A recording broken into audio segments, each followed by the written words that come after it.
Welcome and most welcome আরও একটি brand new show সিক্রেটসে।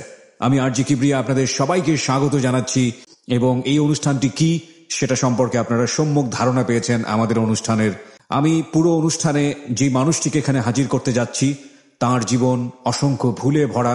সে একজন অপরাধী মানুষ।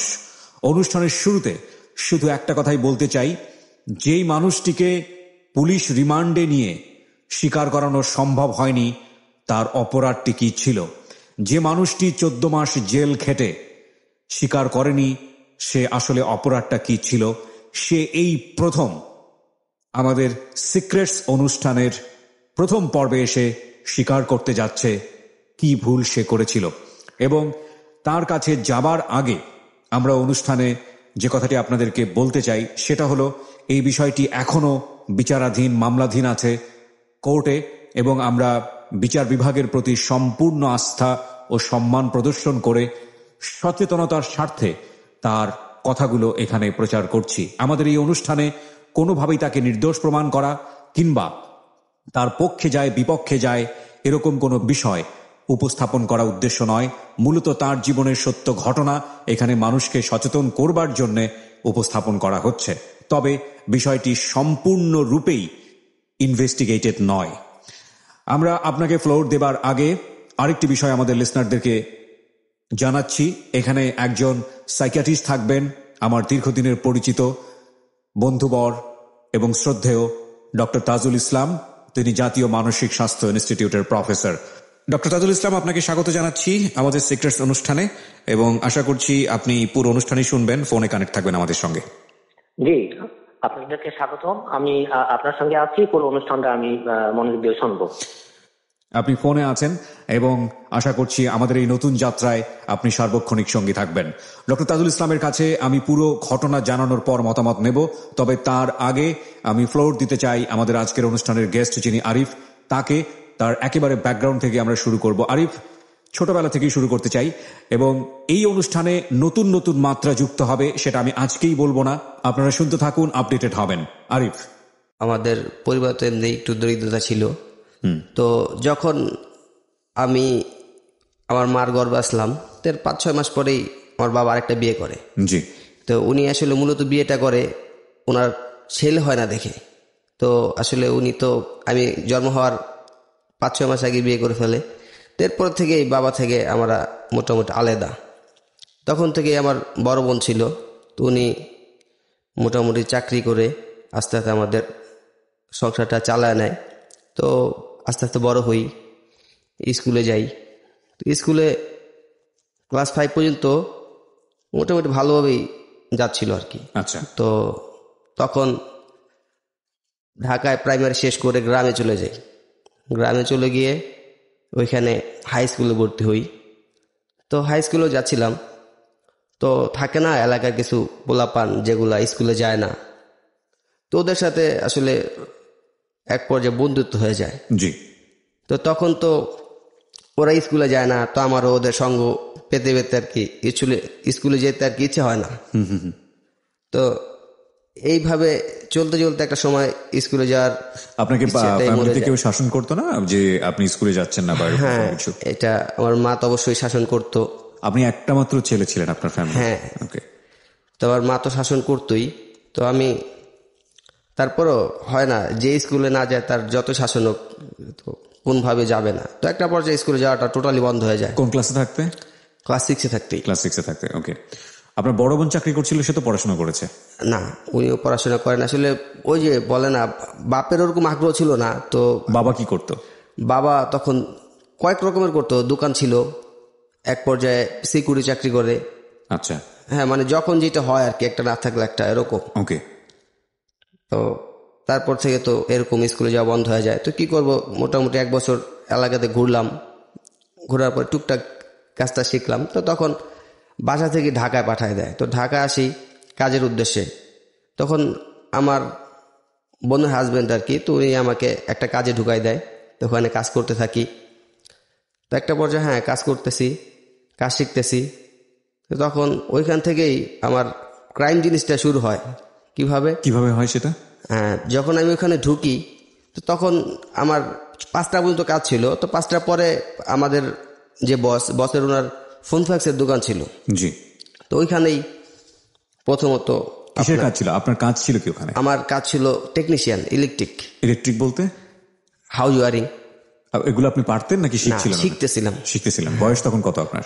বয়স কত হবে? 14 বছর হবে। 14 বছর বয়স। এবং আপনি স্কুল ড্রপ আউট সেই সময়টাতে? হ্যাঁ। তারপর দোকানে সন্ধ্যার পরে বসতাম, ফোন ফ্যাক্সের দোকান ছিল। এটা কি ঢাকাতে? ঢাকাতে, বসুন্ধরাতে। হ্যাঁ, ওকে। তো ওইখানে বসুন্ধরা সিটি না, রেসিডেন্সিয়াল এরিয়াতে। ওকে। তো ওইখানে সন্ধ্যার পর দোকানে বসতাম। তো ওখানে তখন তো ফোন 2 টাকা কল ছিল। জি। ওইখানে কল আসতো, তো ওইখান থেকে 2-4-5 কল মানে রিসিভ কল 2 টাকা ছিল নাকি?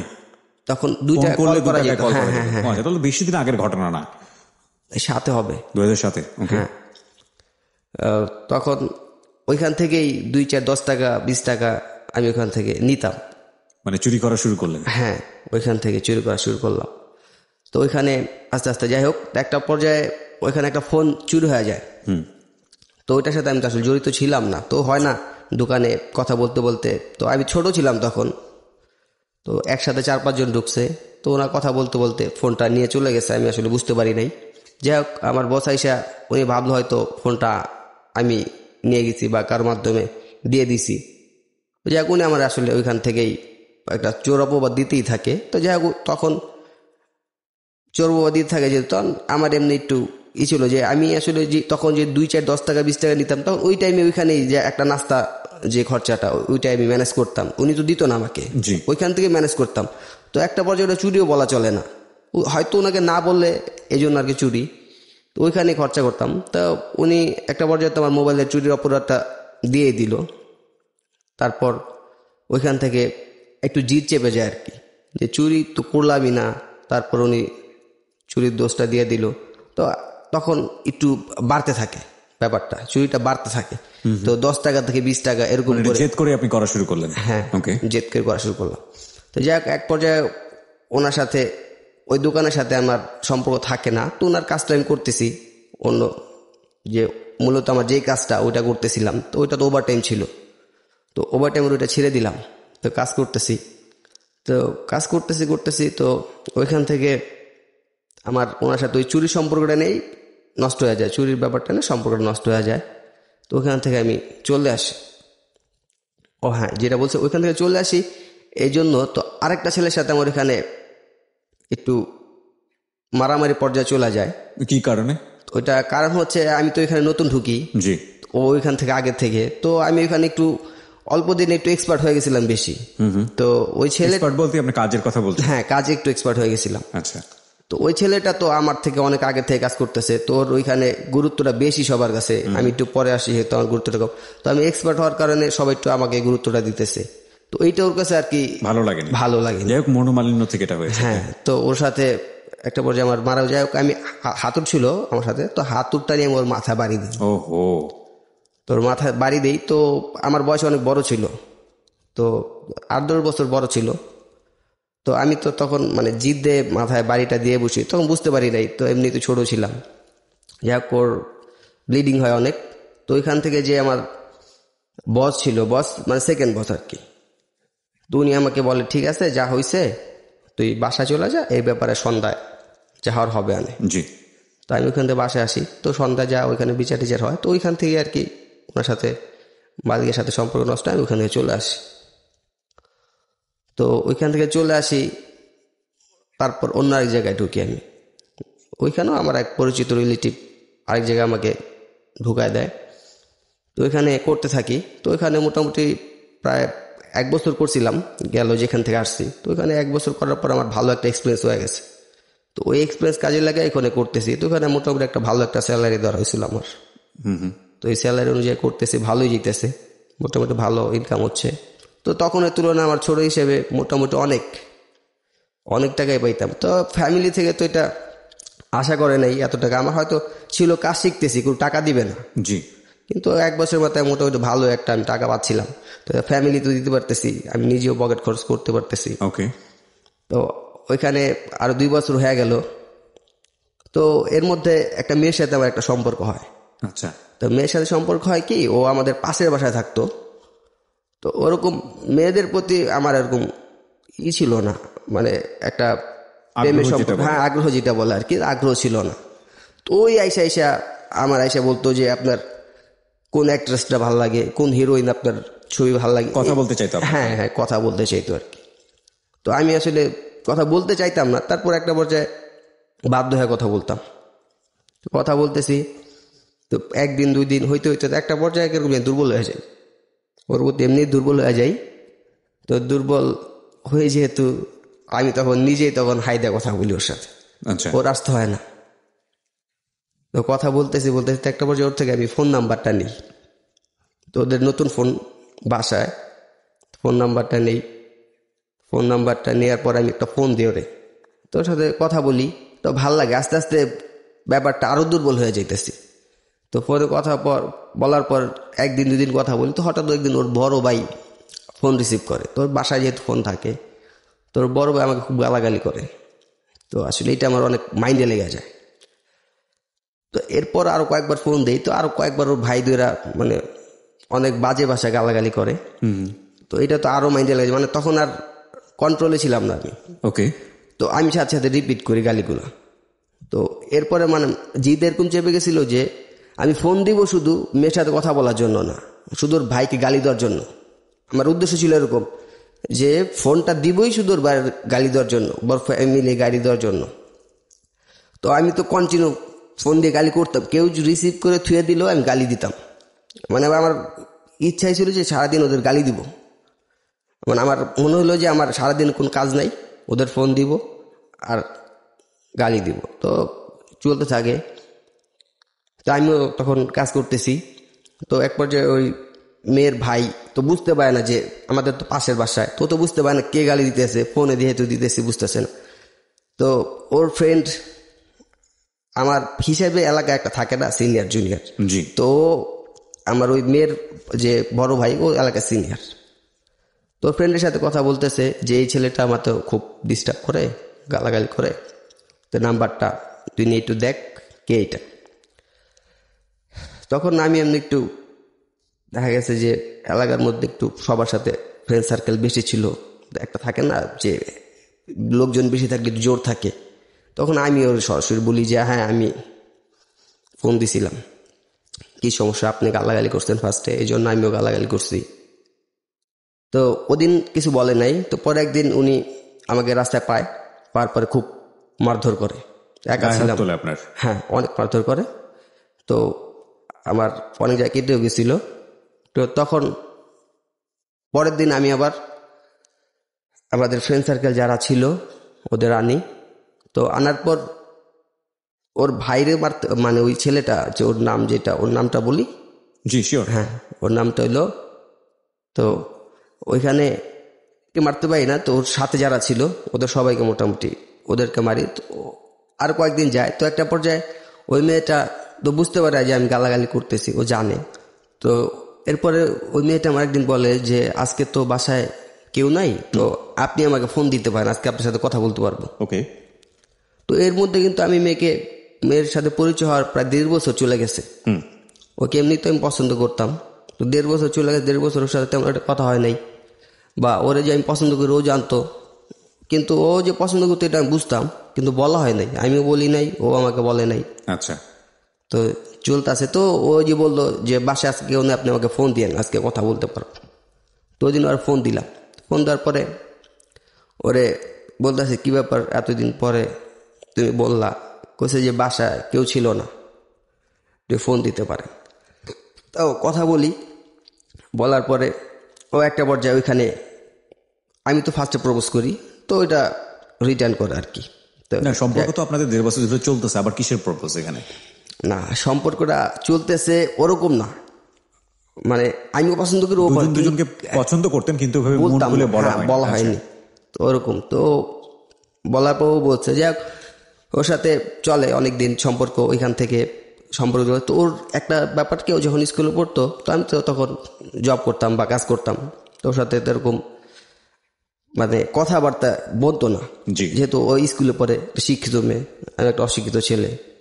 তারপরেও মোটামুটি যেরকম হইতো, তো ওর একটা ডিমান্ড ছিল, বেশি ডিমান্ড ছিল এরকম যে ওর সাথে যদি স্কুলে দেখা করতে যেতাম, ও যা চকলেট আইসক্রিম এইটা সেটা চাইতো। তো যেহেতু চাইতো, তা আমার এরকম একটা তখন সামর্থ্য ছিল না, মানে ও যেটা চাইতো ওই অনুযায়ী এত টাকা তো ছিল না। তো তখন এমনিতে আমার বয়স কম ছিল, তো 16 বছর হবে, তখন সম্ভব ছিল না। ও কোন ক্লাসে পড়তো? তখন 8 পড়তো। 8 পড়তো, ওকে। তো সম্ভব ছিল না তখন। যাক, ওর বার্থডেতে তেমন যাক একটা বার্থডে আসে, তো বার্থডেতে এরকম একটা গিফট করতে পারি না আমি। তো নর্মালি যেগুলো গিফট করা যায় ওরকম, তো সামথিং ফুল। কিন্তু ওর হয়তো ডিমান্ড ছিল আরও বেশি অন্য কিছু। তো ওর সাথে আস্তে আস্তে সম্পর্কটা নষ্ট হতে থাকে, ওর চাহিদা নিয়ে সম্পর্কটা নষ্ট হতে থাকে। জি। তো আমি আরও 2-1 জন থেকে শুনলাম যে ও আরেকটা ছেলের সাথে সম্পর্ক স্টার্ট করছে। তো সম্পর্ক স্টার্ট করছে এটা বুঝতে পারি আমি। ওর চাহিদা নিয়ে সম্পর্ক নষ্ট হতে থাকে মানে হচ্ছে ও যেগুলো চাইতো সেগুলো আপনার পক্ষে মেটানো সম্ভব ছিল বিকজ অত টাকা আপনি আর্ন করতেন। হ্যাঁ হ্যাঁ, ওইটাই। আচ্ছা। তো আরেকটা ছেলের সাথে শুনি যে মানে অন্য মানুষের থেকে শুনি যে ওর সম্পর্ক হইতেছে বা হবে এরকম। তো পাশের বাসায় এক আন্টি ছিল, তো উনি বললো যে এরকম এরকম একটা ছেলের সাথে তোর সম্পর্ক হইতেছে, ওই ছেলের সাথে ঘুরতে গেছে আর কি। তো আমি ঘুরতে গেছে শুনে তো আবার মাথা ঠিক নাই, মাথা গরম হয়ে গেছে। তো ব্যাপারটা কি, আমার সাথে সম্পর্ক আছে, অন্য ছেলের সাথে ঘুরতে যাবে কেন? তো তখন পূজা ছিল, তো পূজায় ঘুরতে গেছে আর কি। তো আসে, আমি হ্যাঁ বুঝতে পারছি যে কে যেন বলছে যে ও বনানী গেছে পূজা মণ্ডপে। তো আমি মোটামুটি বনানীর আশেপাশে যাই, কিন্তু ওদেরকে পাই না, দেখি না। তো ফিরে আসার পর ওকে সন্ধ্যার পরে ওর সাথে দেখা করি। তো ওকে তো এরকম একটা ভুল ছিল আমার এটাই যে ওকে তেমন কিছু জিজ্ঞেস করি না আমি। তো জিজ্ঞেস না করে আমি 2টা থাপ্পড় দিই এই জন্য যে আরেকটা ছেলের সাথে তুমি ঘুরতে গেছো আমি থাকা অবস্থায় কেন? তো আমি তো আসলে জিজ্ঞেস করি না ও গেছে কিনা, এই জিজ্ঞেসটা আমার হয় নাই। না জিজ্ঞেস করে আমি আগে থেকে আপনি মনে করে নিয়েছেন যা আপনি জেনেছেন সেটাই সঠিক, তার আগে আপনি এই ধরনের রিয়াক্ট করেছেন। হ্যাঁ। তারপর তো ও ওইখানে কিছু বলে না, চুপচাপ মাথা নিচু করে চলে যায়। তো চলে যাওয়ার পর পরের দিন সকালে ওর ভাই আবার আমাকে গায়ে হাত তোলে। তো আমি বুঝতে পারি না, একা ছিলাম। তো গায়ে হাত তোলে আরও 4-5 জন ছিল ওর সাথে। তো কথাটা ছিল, তো আমার বোনের গায়ে তুই হাত দিলি কেন? ওকে। এর দোষিনে ও আমাকে হাত তোলে। তখন আমি তো অবাক, কারণ ও আমাকে পছন্দ করে বা লাভ করে যাই হোক, তো ও তো এটা বলতে পারে না ওর ভাইয়ের কাছে। রাইট। তখন আপনার খারাপ লেগেছে? হ্যাঁ। তো এক পর্যায়ে আমিও ওইখানে খুব খারাপ লাগে। তো এক পর্যায়ে আমি মনে মনে কেঁদেই দিই, যাক ও বলছে যাক ব্যাপার না। তো পরের দিন আমি আর ওদিন আর, এর আগের বার তোর ভাই মারার পরে আমিও মারছিলাম, কিন্তু ওদিন আর ওরকম ইচ্ছা ছিল না। তো যাক আমি আমার মতো, তো আমার বাসায় আবার কীভাবে জেনে ফেলছে এই ব্যাপারটা। বাসায় জেনে ফেলছে এরকম যে ওরা আমার গায়ে হাত তুলছে বা এই মেয়ের সাথে আমার সম্পর্ক চলতেছে বা চলবে। তো বাসা থেকে অনেক নান পাবেন। হ্যাঁ। তো তারপর যাই হোক আবার একা চলতেছি, কাজে যেতেছি আসতেছি। তো অনেকদিন পরে তো মেয়েটা আবার আমাকে বলল যে আসলে ব্যাপারটা কি, স্কুল থেকে শুনছি আমাদের টিচার বলছে যে ভালোবাসে সে হাত তুলতে পারে। তো ওকে, ও আমাকে এই কথাটা বললো। তো আমি বললাম যে আসলে ঠিক আছে, বুঝতে পারছি, এটা তো আমার আগে বুঝা ছিল আর কি। হ্যাঁ, this is a very very important point, cause ওরা দুজনই কিন্তু বয়সের দিক থেকে ইম্যাচিউর, এবং যে কারণে ওদের ভেতরের এই বিষয়গুলো মারাত্মক রকম ভাবে ইম্যাচিউরিটি রয়েছে, যে আসলে লাভ করলে রিলেশনশিপটা কেমন হয় বা সেটা আদৌ ওদের জানার বয়সটা আসলে ছিল না দুজনের পক্ষ থেকে। ব্যাপারটা এরকম। বলেন তারপর। হ্যাঁ।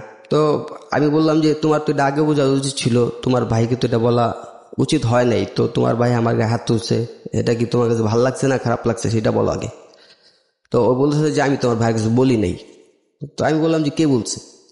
তো তখন ওর সাথে একটা ওর বান্ধবী বলা চলে, কিন্তু ওর সিনিয়র ছিল আর কি মেয়েটা।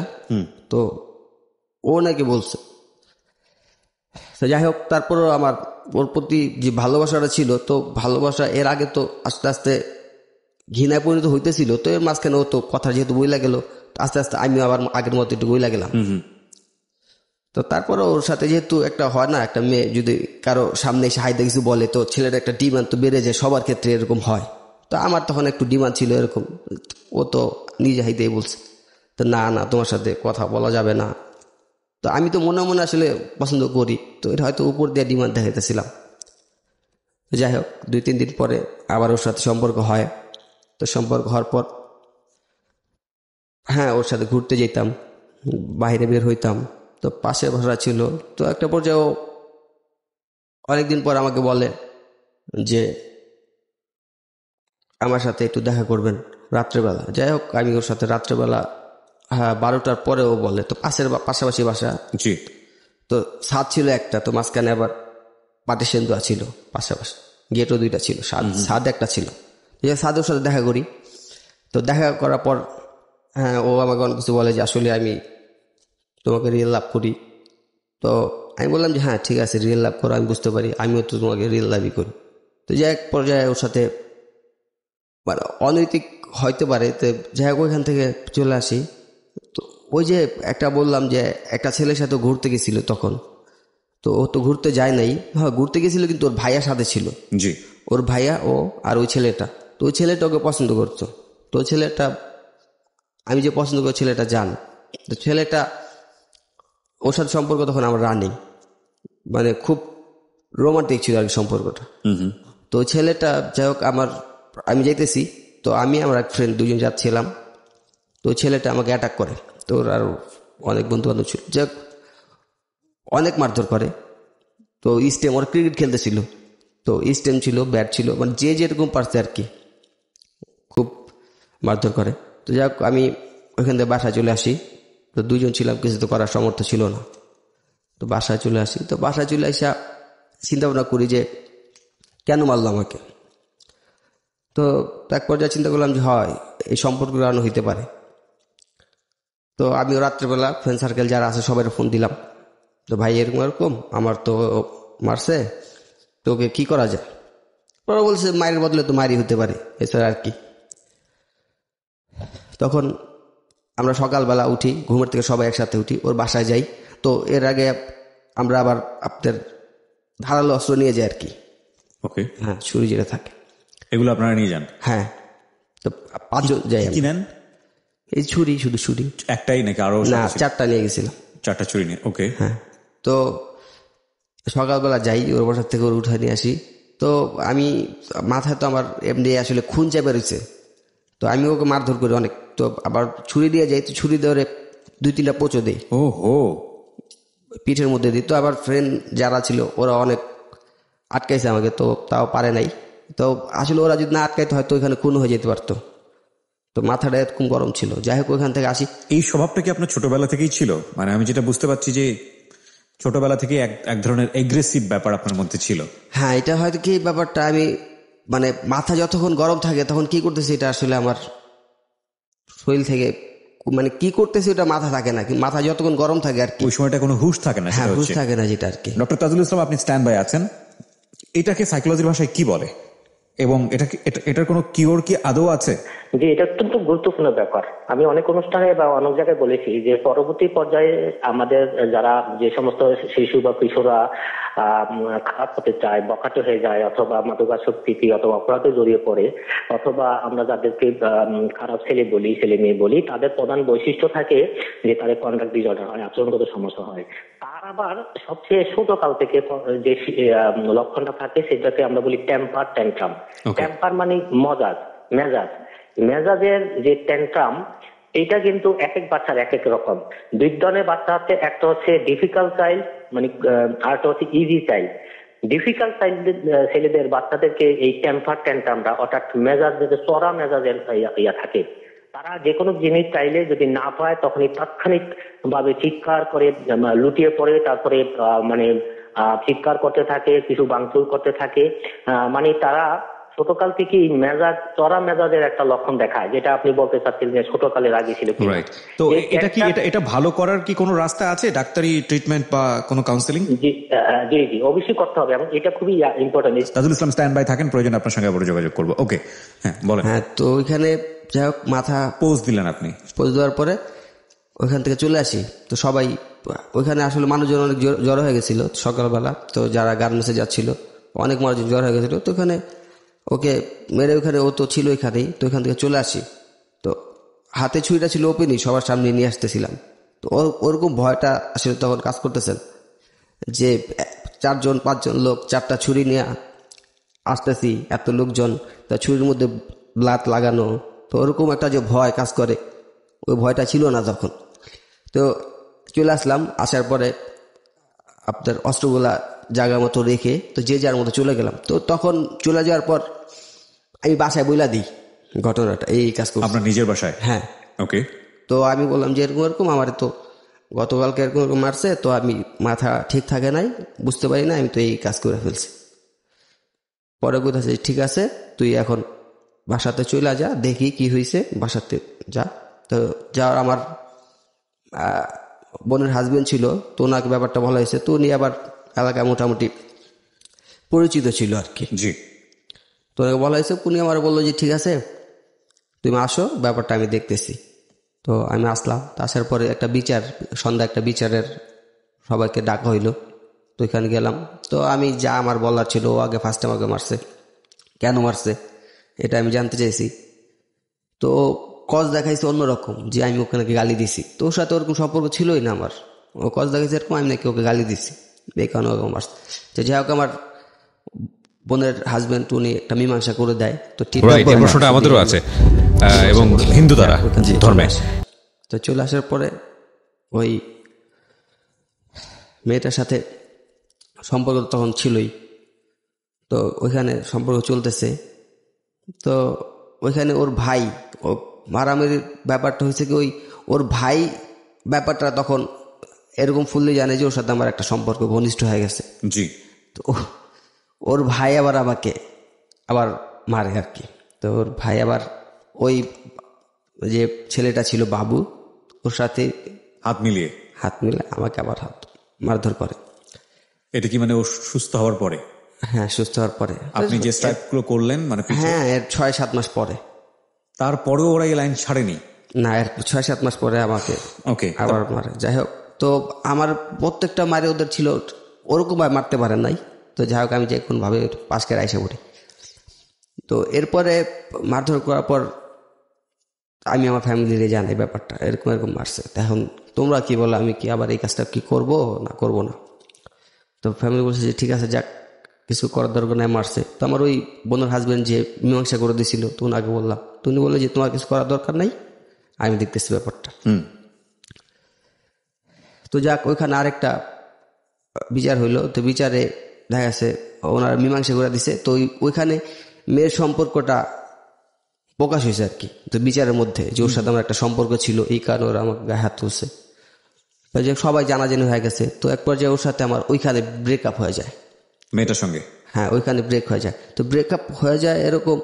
তো ওনারা ব্রেকআপ করে, যেখানে ওনারা যারা বিচার করছে আর কি, তো ওনারা ব্রেক করে দেয় ব্যাপারটা। তারপর কন্টিনিউ আস্তে আস্তে চলতে থাকে, ওরকম না। তো এক পর্যায়ে ও আর আমার সাথে কথা বলে না। হঠাৎ আমি জানি না যে কি জন্য কথা বলে না। ও রাস্তা দেখলে পাশ কেটে চলে যায়, কথা বলতে চাইলেও বলে না, এরকম চলতে থাকে। তো এখানে খারাপ লাগে। তো যাই হোক, ওই এর আগে যে একটা আন্টি বলছিল যে ওর সাথে ঘুরতে গেছিল, তো ও আন্টি তো আমার সাথে মোটামুটি ফ্রি হয়ে গেছিল। তো উনি বলতেছে যে এরকম এরকম, দেখো একটা মেয়ে আসলে কি চায় এটা তো বুঝতে হবে। একটা মেয়ে তোমার সাথে ঘুরতে যাবে, ঠিক আছে, মেয়েদের তো ডিমান্ড থাকে, তুমি ওরকম টাকা খরচা করো না, ঘুরতে নিতে পারো না, এরকম না করলে তো একটা মেয়ে থাকে না সবসময়। তো বুঝতে হবে, তুমি পছন্দ করো, ঠিক আছে, তো না ঘুরতে যাবা, রিস্কা ঘুরবা, বাইরে ঘুরতে যাবা, রেস্টুরেন্টে যাবা, তো এরকম না করলে একটা মেয়ে থাকে না। ব্যাপারটা হচ্ছে এরকম। তো খালি মুখের ভালোবাসা থাকলেই তো হয় না। তো আমি বলছিলাম আচ্ছা ঠিক আছে, যাই হোক, বুঝতে পারছি ব্যাপারটা, ও হয়তো এই কারণে চলে গেছে। তো তখন আমি তো আর পছন্দ করতাম, তো আমি অনেক দিন 8-10 দিন অনেক কান্নাকাটি করছি।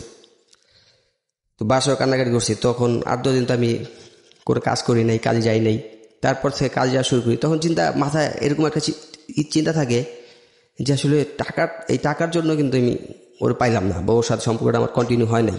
তখন একটা টাকা ইনকাম বা আর্ন করার লাগে একটা যে মন মানসিকতা অত্যন্ত বেড়ে যায় আমার। এটা বৈধ হোক অবৈধ হোক ওইটা কথা ছিল না, আমার কথা হলো আমার টাকা দরকার।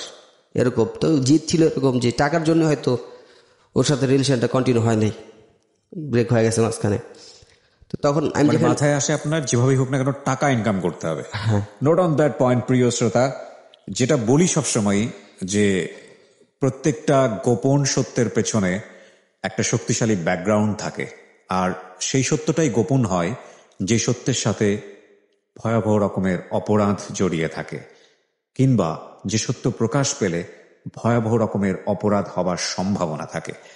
আজকে যে সত্য ও এখানে প্রকাশ করছে সেটার পেছনে ভয়াবহ অপরাধ জড়িয়ে আছে, এবং সেটা প্রকাশ করলে মানুষ অপরাধ থেকে দূরে সরে আসবে। ওর ভেতরে ওর যে বয়স, সে বয়সে ও মিসগাইডেড হচ্ছে। ওকে এই মেসেজটা যদি কেউ দিত যে এটা আসলে অল্প বয়সী একটা লাভ, ওই মেয়েটার ক্ষেত্রে যেটা হয়েছে যে ক্লাস 8-এ পড়া অবস্থায় সেটা সে ফিল করেছে, একটা পরিণত বয়সে গিয়ে সেই লাভটা সে ফিল করছে না, যেটা অ্যাডোলেসেন্স পিরিয়ডে হয়। আরেকটা বিষয় যেটা, ওকে যদি কেউ এভাবে বোঝাতো যে যদি মেয়েটা ওরকম হয়েই থাকে যে আসলে সে লাভ করেছে পয়সা কুড়ির জন্যে, তাহলে ওই মেয়েটা লাভ আসলে সত্যিকারের লাভ ছিল না, এটা যদি বোঝাতো ওকে, তাহলে হয়তো ওর যেই চিন্তাভাবনাটা ওর মধ্যে গ্রো করেছে যে না পয়সা করি হলেই লাভ পাওয়া যায়, সেই চিন্তাভাবনাটা হয়তো ওর মধ্যে গ্রো করতো না। So this is the background, এবং খুবই খুবই খুবই শক্তিশালী ব্যাকগ্রাউন্ড। হ্যাঁ, তো টাকা ইনকামের রাস্তা বের করি, তো কাজে ঢুকি আমি। তো যেখানে কাজে ঢুকি তো ওনাদের দোকান ছিল অনেক বড়, জি, দোকান গোড়ান ছিল। তো ওইখানে তো এমনি আমি মান্থলি একটা বেতন পাইতাম। তো বেতন থেকে আমার হইতো না, তখন আসলে ওইখান থেকে আমি সিগারেট খাওয়া স্টার্ট করি। তো সিগারেটের 2-3 মাসের মাথায় ওইখান থেকে গাঁজা খাওয়া স্টার্ট করি। আচ্ছা, হ্যাঁ, সিগারেটের মাথায় গাঁজা শুরু হয়ে যায়। তো যা গাঁজা শুরু হয়ে যায় ডিপ্রেশন থেকে, মানে মেয়েটার সঙ্গে সম্পর্কটা ভেঙে গেল এই কারণেই? হ্যাঁ। আচ্ছা, তো ওইখানে গাঁজা স্টার্ট আপনি তো জানতেন সিগারেট খাওয়াটা খারাপ, জানতেন কিনা? অবশ্যই আপনি জানতেন যে আপনি যেটার কথা বললেন যে গাঁজা, এবং এটা খাওয়াটাও শরীরের জন্য খারাপ, জানতেন এটা? হ্যাঁ। জানার পরেও আপনি এটা কেন করতেন? ওই যে মানে একটা কষ্টের মধ্যে, মানে প্রত্যেকটা জিনিসই তো জানতাম, এই যে চুরি করা যে খারাপ এটাও তো জানতাম, এক্স্যাক্টলি, কিন্তু ওইটা কন্ট্রোল করতে পারতাম না। যাই হোক, আমার মাথায় একটা জিদ ছিল যে টাকা ইনকাম করতে হবে। না, কিন্তু সিগারেট গাঁজার প্রশ্নটা আমি এই কারণে করছি, আমরা সবাই যারা ধূমপান করি তারা জানি যেটা খারাপ, তারপর আমরা করি, কেন করি? হ্যাঁ, এটা করি আসলে মানুষের গাঁজা বা সিগারেট এগুলা মানুষের ইমোশন নিয়ে খেলে। আচ্ছা, ইমোশন আসলে দমায় রাখে। আপনার কি মনে হয়েছে যে এটা খেলে হয়তো বা ইমোশনটা দমিয়ে থাকবে, ওর প্রতি ওই ধরনের অনুভব হবে না, একটু পাগলামোটা অন্যরকম ভাবে হবে, ফিলটা একটু অন্যরকম ভাবে, বিষয়টা কি এরকম ছিল? হ্যাঁ, অবশ্যই এরকম না থাকলে। এবং এটা খাওয়ার পরে কি আপনি ফিলটা পেতেন? মানে এরকম হতো যে যে মেয়েটাকে আপনি ভুলে আছেন, আপনার মধ্যে রাগ নেই, ক্ষোভ নেই, দুঃখ নেই, এরকম কি হতো? না, আসলে এরকম হতো না। যে খাওয়ার পর হয়তো আমার কাছে যেটা মনে হয়েছে যে খাওয়ার পর ভালোবাসাটা বেশি করে জেগে যেত। এক্স্যাক্টলি, এই প্রশ্নটা এই কারণেই করলাম প্রিয় শ্রোতা, যারা এই ধরনের একটা অ্যাজাম্পশন নিয়ে ড্রাগের দিকে যান তারা আসলে ভুল সিদ্ধান্ত নেন, বরং সেটা আরো আপনার জাগিয়ে দেয় ভেতরে। ওকে, বলেন। হ্যাঁ, তো গাঁজা শুরু করলাম। তো যাই হোক, তখন টাকা তো যা হইতো ওই সিগারেট গাঁজাতে চলে যেত আমার, সেই বেতন হইতাম। তখন তো হইতো না, তো বাসা একটা টাকা দিতে হইতো মাসে। তো তখন ওই যার দোকানে কাজ করি বা, তো ওনার তো দোকানে, তো আমি তো এমনি কাজ করতেছি ইলেকট্রিকের। জি, তো ওখানে অনেক দামি দামি মাল ছিল। আচ্ছা, তো ওই দোকান থেকে আসলে দোকানে আমার যদি পাঠাইতো তখন থেকে আমি ওখান থেকে চুরি করা স্টার্ট করি। ওইখান থেকে, হ্যাঁ, দোকান থেকে চুরি করে স্টার্ট করি। কি চুরি করতেন ওই সময়টাতে? কেবল চুরি করতেন? হ্যাঁ। আচ্ছা, কি পরিমাণ চুরি করতেন এগুলো? অনেক দাম, মানে আমি একলো 4টা-5টা বের করতাম, 7,000-8,000 টাকা হইতো। কয়টা চুরি করতেন মাসে এরকম? মাসে দেখা গেছে এরকম মাস গেছে 1 লাখ টাকা হয়েছে। ও মাই গড! কোথায় কাজ করতেন আপনি ওই সময়টাতে? তখন কাজ করতাম আমি কুড়িল বিশ্ব রোডে। মানে যে দোকানে কাজ করেছেন ওটা তো লালবাতি জ্বলে যাওয়ার কথা। হ্যাঁ, আসলে ওনাদের দোকানটা অনেক বড় ছিল, বুঝতে পারতো না অনেক, মানে ব্যাপারটা হয়েছে কি, আমাদের ইলেকট্রিকের যে ব্যাপারটা হয় কি, ওনারা তো শোরুম থেকে নিয়ে আসতো না। জি, তো আমি যেরকম এখান থেকে চুরি করতাম অন্য দোকানে বিক্রি করতাম। ওকে, তো ওরকম অন্যরাও চুরি করে করে দোকানে নিয়ে আসতো বিক্রি করার জন্য। তো ওইখানে প্রায় 40% কমে বিক্রি করতো দোকানে। আচ্ছা, মানে 40% দোকানদারের লাভ থাকবে। আপনি কিনতেন ওইগুলা না, নাকি আপনি চুরি করে নিয়ে বিক্রি করতেন কম দামে? বিক্রি করতাম, বা আমি যে দোকান থেকে চুরি করতাম ওনারও ওইভাবেই কিনতো অন্য কারোর কাছ থেকে। আচ্ছা আচ্ছা, বুঝতে পেরেছি আমি। ওকে, মোটামুটি সবারই চোরের সাথে লেনাদেনা ছিল। তো এই জন্য আর কি ওনাদের দোকান অনেক অনেক ছিল। তো তো আসলে ওরা বুঝতে পারতো না। হ্যাঁ, ওই যে বলেন একটা নদী থেকে এক কলসি পানি নিলে বোঝা যায় না। কিছুই বোঝা যায় না। So, প্রতি মাসে আপনার অন এভারেজ লাখখানেক টাকা চুরি করতেন। এটা কন্টিনিউ হয় নাই। আচ্ছা, কি হয়েছে তারপরে? আচ্ছা, প্রথম মানে একদম প্রথম যে যখন স্টার্ট করি তো তখন আমি সুযোগ পাইলে একটা হয় না, সুযোগ পাইলেই তো করতাম। তো প্রথম মাসে ওরকম হয় নাই। প্রথম মাসে প্রথম নতুন তো তখন অতটা সাহসে হয় নাই, তো 40-50 এরকম হবে আর কি। আমি গ্যাপে গ্যাপে নিছি। তো নেওয়ার পরে ওইখান থেকে টাকা যেটা পাইতাম তো ওইখান থেকে বাসায় দিতাম। ওই আমার সিগারেট, তারপর গাঁজা। তো তখন গাঁজাটা একটু কমাই দিছি। তখন গাঁজাটা কমাই, ফ্রেন্ড সার্কেল যখন পরিচয় হয়েছে, একটু স্টুডেন্ট যারা ছিল বা মিডল ক্লাস যারা ছিল ওদের সাথে পরিচয়, তখন টাকা ছিল আমার কাছে, তখন মিডল ক্লাস ছেলেদের সাথে পরিচয় হইতেই পারে। তো ওইখান থেকে আসলে তখন থেকে ভারে আসা শুরু করি আর কি। ভার মানে নেশা কোনো জাতীয়? হ্যাঁ, ড্রিঙ্কস যে আপনার বারে আসেন আপনি? আচ্ছা, মদের বারে আসেন। মদের বারে, আচ্ছা ঠিক আছে। তো ওখান থেকে ভারে আসা শুরু করি। তো ভারে তো অনেকে এমন লাগে। ওর অ্যাকসেন্টটা শুনে আপনারা অনেকে হাসতে পারেন। মনে রাখতে হবে প্রিয় শ্রোতা, ও লেখাপড়া বা ওর যে এডুকেশনাল ব্যাকগ্রাউন্ড সেখান থেকে ও বার শব্দটা কিভাবে উচ্চারণ করছে এটা আসলে খুব বেশি সিরিয়াসলি নেবার দরকার নেই। বাট ওর গল্পটা কি সেটাই হচ্ছে মূল বিষয়, মেসেজটা হচ্ছে মূল। ওকে, সো ওই জায়গাটায় আমরা ফোকাস করি। বলেন। হ্যাঁ হ্যাঁ, তো ওইখান থেকে ভাড়া যেতাম। তো ওইখানে যাওয়ার পরে দেখা গেছে 5,000-6,000 টাকা খরচ করা শুরু করতেন। এই ড্রিঙ্কসটা কি আপনি একা করতেন না সাথে কাউকে নিতেন? না, ফ্রেন্ড সার্কেল ছিল, 2-3 জন যাইতাম, 4 জন যাইতাম। আপনি টাকাটা দিতেন? হ্যাঁ। ওরা কখনো প্রশ্ন করেছে আপনাকে টাকাটা কোত্থেকে আসে? হ্যাঁ, ওরা জানতো যে আপনি চুরি করেন। হ্যাঁ, তখন ওইখানে টাকা খরচা করতাম ভাড়া। তখন গাঁজা খাওয়াটা একটু কমাই দিছি। তো তখন গাঁজাটা মনে হচ্ছে তো আসলে তুচ্ছ জিনিস, কিছু মনে হইতো না। তখন আসলে ভাবতাম, যেটা ভাবতাম আছে এগুলো তো ছোট লোকেরা খায়, এরকম ভাবতাম। তখন তো ওই মদ খাওয়া স্টার্ট করছি, পকেটে পয়সা ছিল। হ্যাঁ, এরকম একটা ভাব ছিল আর কি। তো যাক, ওই দেখা গেছে যে টাকা ইনকাম করতাম, তারপর শপিং করতাম। টাকা তো তখন অনেক, মানে আমার মতো ছেলের কাছে এত টাকা, মানে আমার তো মানে প্রতিদিনই চান রাত। ওকে, প্রতিদিনই চান রাত। হ্যাঁ, এরকম। তো দেখা যায় শপিং করতাম, প্রতিদিনই কম বেশি শপিং করতাম। তো টাকা তো ওইখান থেকে আসতেছে। তো প্রথম স্টার্ট করার পর ওরা তো বুঝে নাই। তো যাই হোক, দ্বিতীয় মাসে ডাবল হয়ে গেছে টাকাটা, ইনকাম নয় চুরির ব্যাপারটা ডাবল হয়ে গেছে। 1,00,000 টাকার মতো ইনকাম করছি। তো ওই দেখা গেছে মদ খাইতে খাইতে শেষ হয়ে গেছে, ফ্রেন্ড সার্কেল না খাইতাম। তো দেখা গেছে এরকম একটা পর্যায়ে আসছে যে ফ্রেন্ড সার্কেলটা যদি সিগারেট খাইতো আমার জন্য অপেক্ষা করতো, বা দোকানে ওরা খাইতো, আমি এসে ওদের টাকা দিয়ে দিতাম। এরকম মানে টাকা ছিল যেহেতু চুরির টাকা, জি, ওরা বুঝতো যে চুরির টাকা যেহেতু ওর থেকেই খাই, তো এরকমই দিতাম। তো দিতেছি আস্তে আস্তে, ওইখানে বেশি দিন করতে পারি না। তো ওনাদের গোডাউনটা চেঞ্জ করে, যাই হোক ওনারাও বুঝতে পারে না, তখন গোডাউনটা চেঞ্জ করে 4-5 মাসের মতো হয় আর কি, এরকম চুরি করতে পারি। তো এরপরে কাজ করতেছি, কাজ করার পরে আরেকদিন যা খুব রিক্সে চুরি করি, তো ওনারা বুঝতে পারে, আমার ধরে। তো ধরার পরে আসলে তো মারধর তো করে না, পুলিশও দেয় না, তো আমার বের করে দেয় আর কি। এটা কয় মাস পরের ঘটনা? বছরখানেক পরে। মানে বছরখানেক ধরে আপনি রেগুলার এইভাবে চুরি করেছেন? না, 5 মাস পর্যন্ত করতে পারছি রেগুলার। এরপর গোডাউন চেঞ্জ করছে, তো ওখানে একটু সিকিউরিটি ছিল বেশি। আচ্ছা, তখন ওখানে করতে গিয়ে ধরা খেয়ে গেছেন? হ্যাঁ। আচ্ছা, তো ধরা খাওয়ার পর ওনারা বের করে দিচ্ছে আমারে।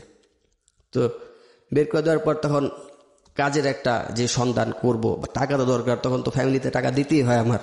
আমি এতদিন দিয়ে আসছি, এখন দিতে পারবো না, কারণ কি বা আমাদের ফ্যামিলি তো ইনকাম করার মতো ওরকম সবাই ছিল না, সবাই আপনার উপর ডিপেন্ড ছিল।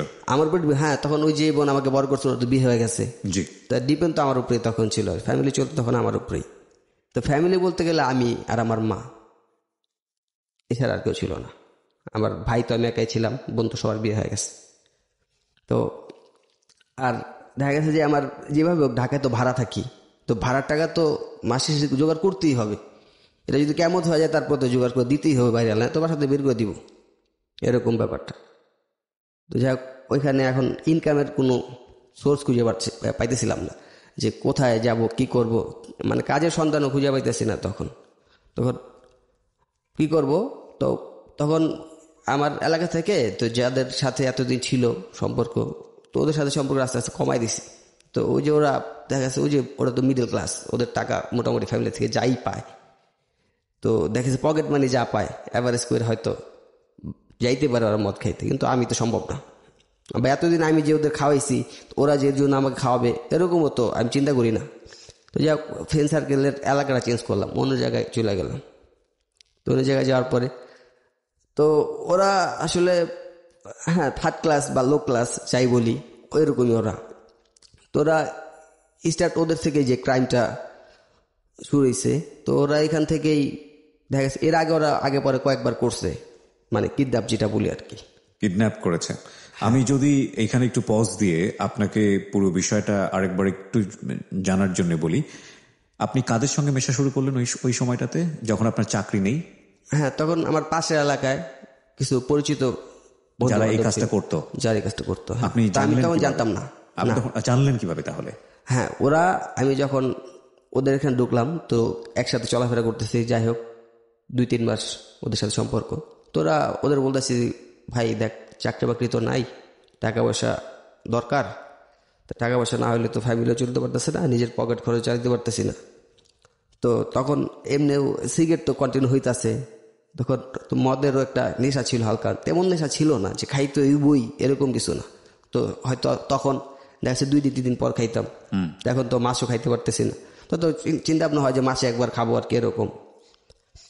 আর ফ্যামিলি তো টাকা দিতে হইব, টাকা তো পাইতেছে এরকম জায়গাতে। তো ওরগুলো যে এরকম দরকার, তো ওরা বলতেছে যে টাকার চিন্তা করে লাভ দেয়, টাকার ব্যবস্থা আমরা করে দেব, টাকার ব্যবস্থা আমরা করতেছি, সমস্যা নেই।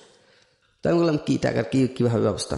তোরা আমার বললো যে আমরা এর আগে এরকম একটা কিডন্যাপ করছি, এরকমভাবে টাকা নিছি। তো আমার কাছে মনে হলো ইজি ব্যাপারটা। ওরা আপনাকে এই সিক্রেট ব্যাপারটা কেন মানে বললো? কারণ আপনি তো অতদিনের খুব ক্লোজ কোনো ফ্রেন্ড না, এমনও তো হতে পারে এই ঘটনা জানার পরে ওরা বিপদে পড়ে যেতে পারে। ওরা কেন শেয়ার করলো আপনার সঙ্গে? হ্যাঁ, ওরা আসলে মানে পরিচিত ওদের সাথে অনেক আগের থেকে, কিন্তু একটা ঘনিষ্ঠ সম্পর্ক না, আগে থেকে পরিচিত, পাশের এলাকা। তো অনেক আগে থেকে মাসে একবার মেশা শুরু করেছেন মূলত এই চাকরি চলে যাওয়ার পর? হ্যাঁ, কন্টিনিউ মেশা শুরু করে, প্রতিদিন যে একটা দেখা। তখনই আপনাকে বলেছে যে এটা করলে তুমি ইজিলি পয়সা ইনকাম করতে। আপনার কাছে মনে হলো বিষয়টা অনেক ইজি? হ্যাঁ, ব্যাপারটা অনেক ইজি। তো তখন মোটামুটি আমরা অনেকদিন একটা প্ল্যান করি যে এরকম একটা আমাদের ওই এলাকারই তো বাড়িওয়ালার একটা ছেলে, তো উনি বাড়িওয়ালার ছেলে? হ্যাঁ, ওকে। তো উনি মোটামুটি প্রতিবন্ধী বলা চলে না, একটু বোকা টাইপের আর কি। ছেলেটা হ্যাঁ। বয়স কত? বয়স 25-30 বছর হবে। 25 থেকে 30 বছর। ওকে। তো উনি ভাড়ে যে আপনাদের ওই যে ভাড় বলি যেটা বারে যেতেন? হ্যাঁ, তো বারে যেত। তো বারে গেলে ও লোক যেত আর কি, ওই যে বোকা বললাম বাড়িওয়ালার ছেলে, যাকে আপনারা টার্গেট করেছেন কিডন্যাপ করার জন্য। হ্যাঁ, কিডন্যাপ করার জন্য, যাই হোক বলতেছি। হ্যাঁ। তো উনি মদ খাইতো, তো খাওয়ার পর আসতো, তো ওনার যে বাপ আর কি, তো ওনার বললাম যে আপনার ছেলে তো এই ব্যাপার এই করে, এরকম জায়গায় যায়, তো মেয়ে আছে, মেয়েদের সাথেও যায় ঘুরে ফিরে। যাই হোক, কেন বললেন এটা বলছি মানে ওনার বলবো আর কি, আপনার ছেলে তো এরকম রাস্তায় রেখা দিব বা ফিটিং দিব, অন্য মেয়ের সাথে বিয়ে করাই দিব এরকম। ও আচ্ছা, মানে একটা ভয় ঢোকানো। হ্যাঁ। ভয়টা কেন ঢোকাচ্ছেন? যে টাকা নিব ওনার থেকে। আচ্ছা, মানে আপনার এটাকে বলে ধাপ্পাবাজি, সহজ হিসাব যেটা। হ্যাঁ। তো ওনাকে বললাম যে এরকম আপনার ছেলে তো এই কাজ করে, আপনার ছেলে তো বিপদে পড়ে যাবে আর কি, এরকম ভাবে বলতেছে, আপনার ছেলে বিপদে পড়ে যাবে, আপনার ছেলে তো লাইফটা ড্যামেজ হয়ে যাবো, কিরকম বলতেছে যে আপনার ছেলে এরকম বাদে যায়, মেয়েদের সাথে ঘোরাফেরা করে, রাস্তায় কেউ যদি ধরে বিয়ে করায় দেয় বা আটকে যদি মাইরে টেরা ফেলে, কি করবেন আপনি তখন? বলতেছে না এরকম করবো কেন, আমার ছেলে তো এরকম না, আমার ছেলে একটু বোকা টাইপের, ও তো করতেই পারেন। তাই যাই হোক, অনেকদিন চাচা ওই আঙ্কেল একটু ভয় দেখাইতেছি, তো উনি আসলে আস্তে আস্তে ভয় ঢুকতেছে ওনার মধ্যে, তো ওনার ছেলে আর বের হইতে দেয় না এরকম একটা।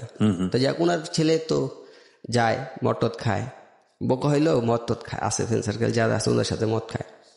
তো নিয়ে গেছি ওরে ওইখান থেকে, মানে এর আগে যা ফাঁকি ফুঁকি দেয় ও বের হইছে, তোরে নিয়ে গেছি আমরা ইজিলি ভাবি যে ভাই চলেন, তো বললাম না বোকা ফলো করতেন ওকে?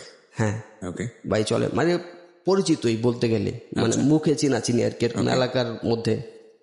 তো একটু দূরে নিয়ে গেলাম ওরে ভাই, তো উনি তো মদ খায় আসছে, তো ভাই এই ব্যাপার কি ব্যাপার, আপনি এত মদ খান, আমগর তো কিছু খাওয়াইলেও পারে। উনি আমাদের রুচিতে গেছে, কি ব্যাপার, মানে তুই তো গাড়ি ভাই তখন খাওয়ান গেলে ব্যাপার কি, সমস্যা কি? তো তো যাক, তো ওনাদের মানে হঠাৎ হয়ে গেছে ব্যাপারটা যে ওনারে তখন আমরা নিয়ে আটকে রাখছি, দইরা বাইন্দা থুয়া দিছি।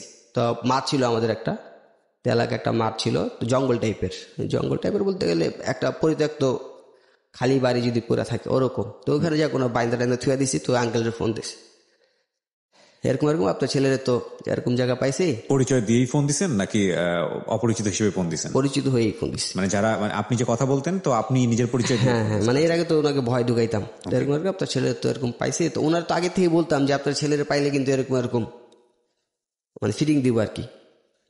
আপনি দিবেন সেটা বলতেন না, বলতেন কেউ না কেউ দিবে, তাই তো? না, বলতেছি কেউ না কেউ দিব বলতে এরকম না, যে আমাদের যারা ফ্রেন্ড সার্কেল যারা ছিল তো ওদের পরিচয়টা দিতাম আর কি। আচ্ছা, ওকে। মানে উনিও চিনতো, ওরাই তো, ওরা তো দেয় মোটামুটি। কিন্তু ওনাকে ধরে গিয়ে যে আপনারা বেঁধে রেখেছেন সেখানে তো আপনিও ছিলেন। হ্যাঁ, তো আপনাকে তো দেখেছে সেই ছেলেটা? হ্যাঁ, দেখেছে। ওকে। ওইখানে ওনার ফোন দিছি, তো আপনার ছেলে এরকম মদ খেয়ে রাস্তায় পড়ে আছে, ধরছি। এখন আপনার ছেলের তো মনে হয় আটকে রাখবো, পোলাপান আছে। তার মানে আপনাকে বাড়িওয়ালার বা আশেপাশের লোকজন মোটামুটি সন্ত্রাসী হিসেবেই চিনতো, আমি যদি ভুল না করে থাকি? না, আমাকে না, মানে পুরো সার্কেলটাকে। হ্যাঁ, অন্য সার্কেল। আমি তো এখানে নতুন, ওই সার্কেলের নতুন। আচ্ছা। ওই সার্কেল ওরা যে দেখা গেছে যে হয় না যে রাস্তায় ছেলে মেয়ে কথা বলতেছে, আটকে ধরা, ফিটিং খাওয়া, ওরকম ওরা করতো। আচ্ছা, ওই আপনি যাদের সঙ্গে মিশতেন? হ্যাঁ, নতুন যাদের সাথে মিশতে শুরু করছে আর কি। ওকে।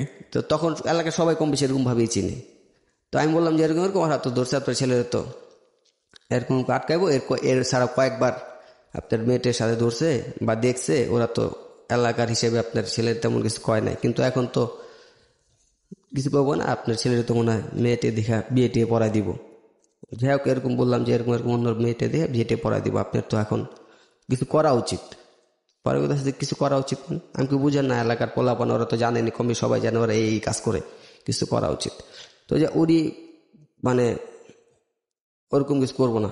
তো উনি আসলে এলাকায় ওরকম হয় না, একটা এলাকায় স্থানীয় থাকলে অনেক পাওয়ারফুল থাকে, উনি ওরকম পাওয়ারফুল না, সহজ সরল ওই মুরব্বী লোক, টাকা পয়সা আছে, মানে কারোর সাথে ঝামেলা জড়াতে চায় না। তো উনি গ্রাম থেকে আসছে অনেক আগে, যুদ্ধের সময় সম্পত্তি কিনছে, আছে এরকম একা একা, মানে ওনার পৈতৃক সম্পত্তি এখান থেকে না। তো উনি নতুন বাড়ি করছে। তো যাক, উনি একটা পর্যায়ে ওনার সাথে ডিমান্ড করা হয় 1 লাখ টাকা, যে 1 লাখ টাকা আপনার ছেলে দেওয়া হইব, কিন্তু আপনার ছেলের কোনো সময় ডিস্টার্ব করা হইব না, আপনি যদি 1 লাখ টাকা দেন কোনো সমস্যা নেই। যাই হোক, কোনো একটা ভাবে কাজটা সাকসেস হয়ে গেছে, মুরব্বী আইসা আমাদের টাকা দিয়ে দিছে। ফেস টু ফেসে ওনার সাথে পরিচয়, যে আমরাই করছি ব্যাপারটা এরকম, যে এখানে লুকাচুরি কিছু নাই। তো যাক, 1 লাখ টাকা দিয়েছে। বললো না উনি?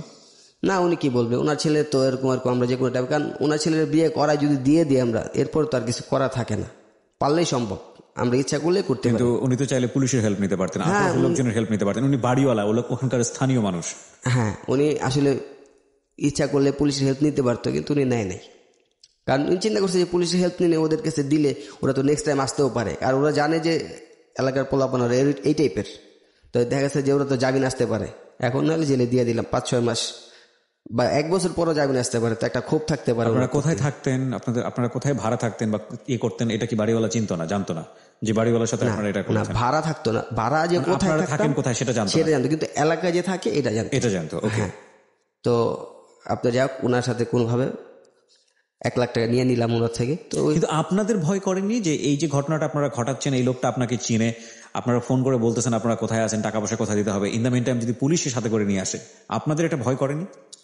পুলিশের সঙ্গে আপনাদের কোনো সেটিং ছিল? না, পুলিশের সাথে কোনো সেটিং ছিল না। ওই যে আসলে বললাম যে ওরা এই ঘটনাগুলো এর আগে 2-1 বার করছে, তখন ইজিলি করছে, কোনো ঝামেলা হয় নাই। ওকে, সো ওই কনফিডেন্টটা ওরা পেয়ে গেছে। হ্যাঁ, প্রথমবার হয়তো ওদের একটা ভয় ছিল, প্রথমবার ভয়টা তোরা কাটে আসছে, ওরা 2-3 বার করে ফেলছে, আমি হয়তো ফার্স্ট। ওকে, আমার ভয় থাকতে পারে, কিন্তু ওদের তার ভয় থাকবে না। এখানে আপনার ভয় করছিল? আমার আসলে ওরকম ভয় না, আমি তখন বলতে গেলে তো বললামই, তখনও ছোটই ছিলাম, ওরকম ভাবে ভয় তো এরকম। কতজন ছিলেন আপনারা একটা গ্রুপে? 5 জন ছিলাম। 5 জন, আচ্ছা। সবাই কি একই বয়সী নাকি আপনার চেয়ে বেশি বয়সী ছিল? আমি সবার ছোট ছিলাম। সবার ছোট ছিলেন? সবার ছোট। কোনো অস্ত্র ছিল আপনাদের কাছে? না, আমার কোনো, ওই যে অস্ত্র বলতে ওই চাকুটাকু এসব। ওকে, এছাড়া অন্য কোনো অস্ত্র ছিল না। তো যে ছেলেটাকে আপনারা বেঁধে রেখেছেন, ওই ছেলে কোনো কথা বলছিল আপনাদের সঙ্গে? ওই ছেলে ওই যে ও তো ছিল, মানে মাতাল ছিল তখন। আচ্ছা, ও তখন মাতাল ছিল। ওকে, যাই হোক, তারপর ওই ছেলেও তো আমাদেরকে চিনে, বললাম একটু বলদ টাইপের। যাক, টাকা নিছি, টাকা নেওয়ার পরে ওকে ছেড়ে দিছি, ওই ছেলেটাকে বাসায় নিয়ে দিয়ে আসছে ওকে। তো যাই হোক, আমরা তো টাকা নেওয়ার পরে প্রায় মোটামুটি কতদিন 10-15 দিন এলাকায় তো নাই, টাকা যে যার মতো নিয়ে গেছি। তো সমান ভাগে 5 জন 20,000 করে। তো আমি তখন বাসায় টাকা দিলাম। তো আমার দেখা যাচ্ছে আমরা 2 জন, তেমন একটা খরচা নাই, মোটামুটি বাইরেই সবসময় থাকি। তো বাসায় টাকা দিলাম। তো টাকা দেওয়ার পর আমার কাছে টাকা ছিল। তো ওই যে আমার তো বাসায় দিতে হয়, অন্য সবার তো আর বাসায় দিতে হয় না। তো বাসায় হয়তো বাপ আছে, সব ওদের ইনকাম করার লোক আছে। তো ওরা যে যার মতো ঘুরতে ঘুরতে গেল, ট্যুরে গেছে দূরে কোথাও। তো আমিও গেলাম একজনের সাথে। তো বিয়ে করবে আর কি, এই জন্য ওর সাথে গেলাম। তো একটা মেয়ের সাথে মানে ভাইয়া গেছে আর কি, একটা ছেলে আছে। এখন কে বিয়ে করবে? আমার এক ফ্রেন্ড। আচ্ছা, তো ভেগে গিয়েছে কে? আমার এক ফ্রেন্ড। কার সঙ্গে ভেগে গেছে? একটা মেয়ের সাথে। তাকে বের করে নিয়ে এসছে। হ্যাঁ। তার মধ্যে আপনারা বিয়ে পড়াবেন, তাই কি? হ্যাঁ, আচ্ছা, ওকে। তো যে আমার ফ্রেন্ড, নামটাই বলি ওর, ও একটা মেরিনে ভাগে গেছে। তো যার পর ও ছিল হোটেলে। আচ্ছা, মোটামুটি 5-6 দিন হোটেল ছিল। তখন ওদের বিয়ে হয় নাই, 5 দিন হোটেল ছিল। তো ওদেরকে নিয়ে আসা আমরা আরো যারা ছিল, যে বললাম যে ওরা ট্যুরে গেছে, তো ওরা ট্যুরেতে ফিরে আসার পর ওদের বিয়ে দিয়ে দিলাম আমরা। তাই যাক, ওরা বিয়ে করছে। বিয়ে করার পরে ওই হোটেলেই ছিল ওরা, মোটামুটি 10-15 দিন হোটেলে ছিল।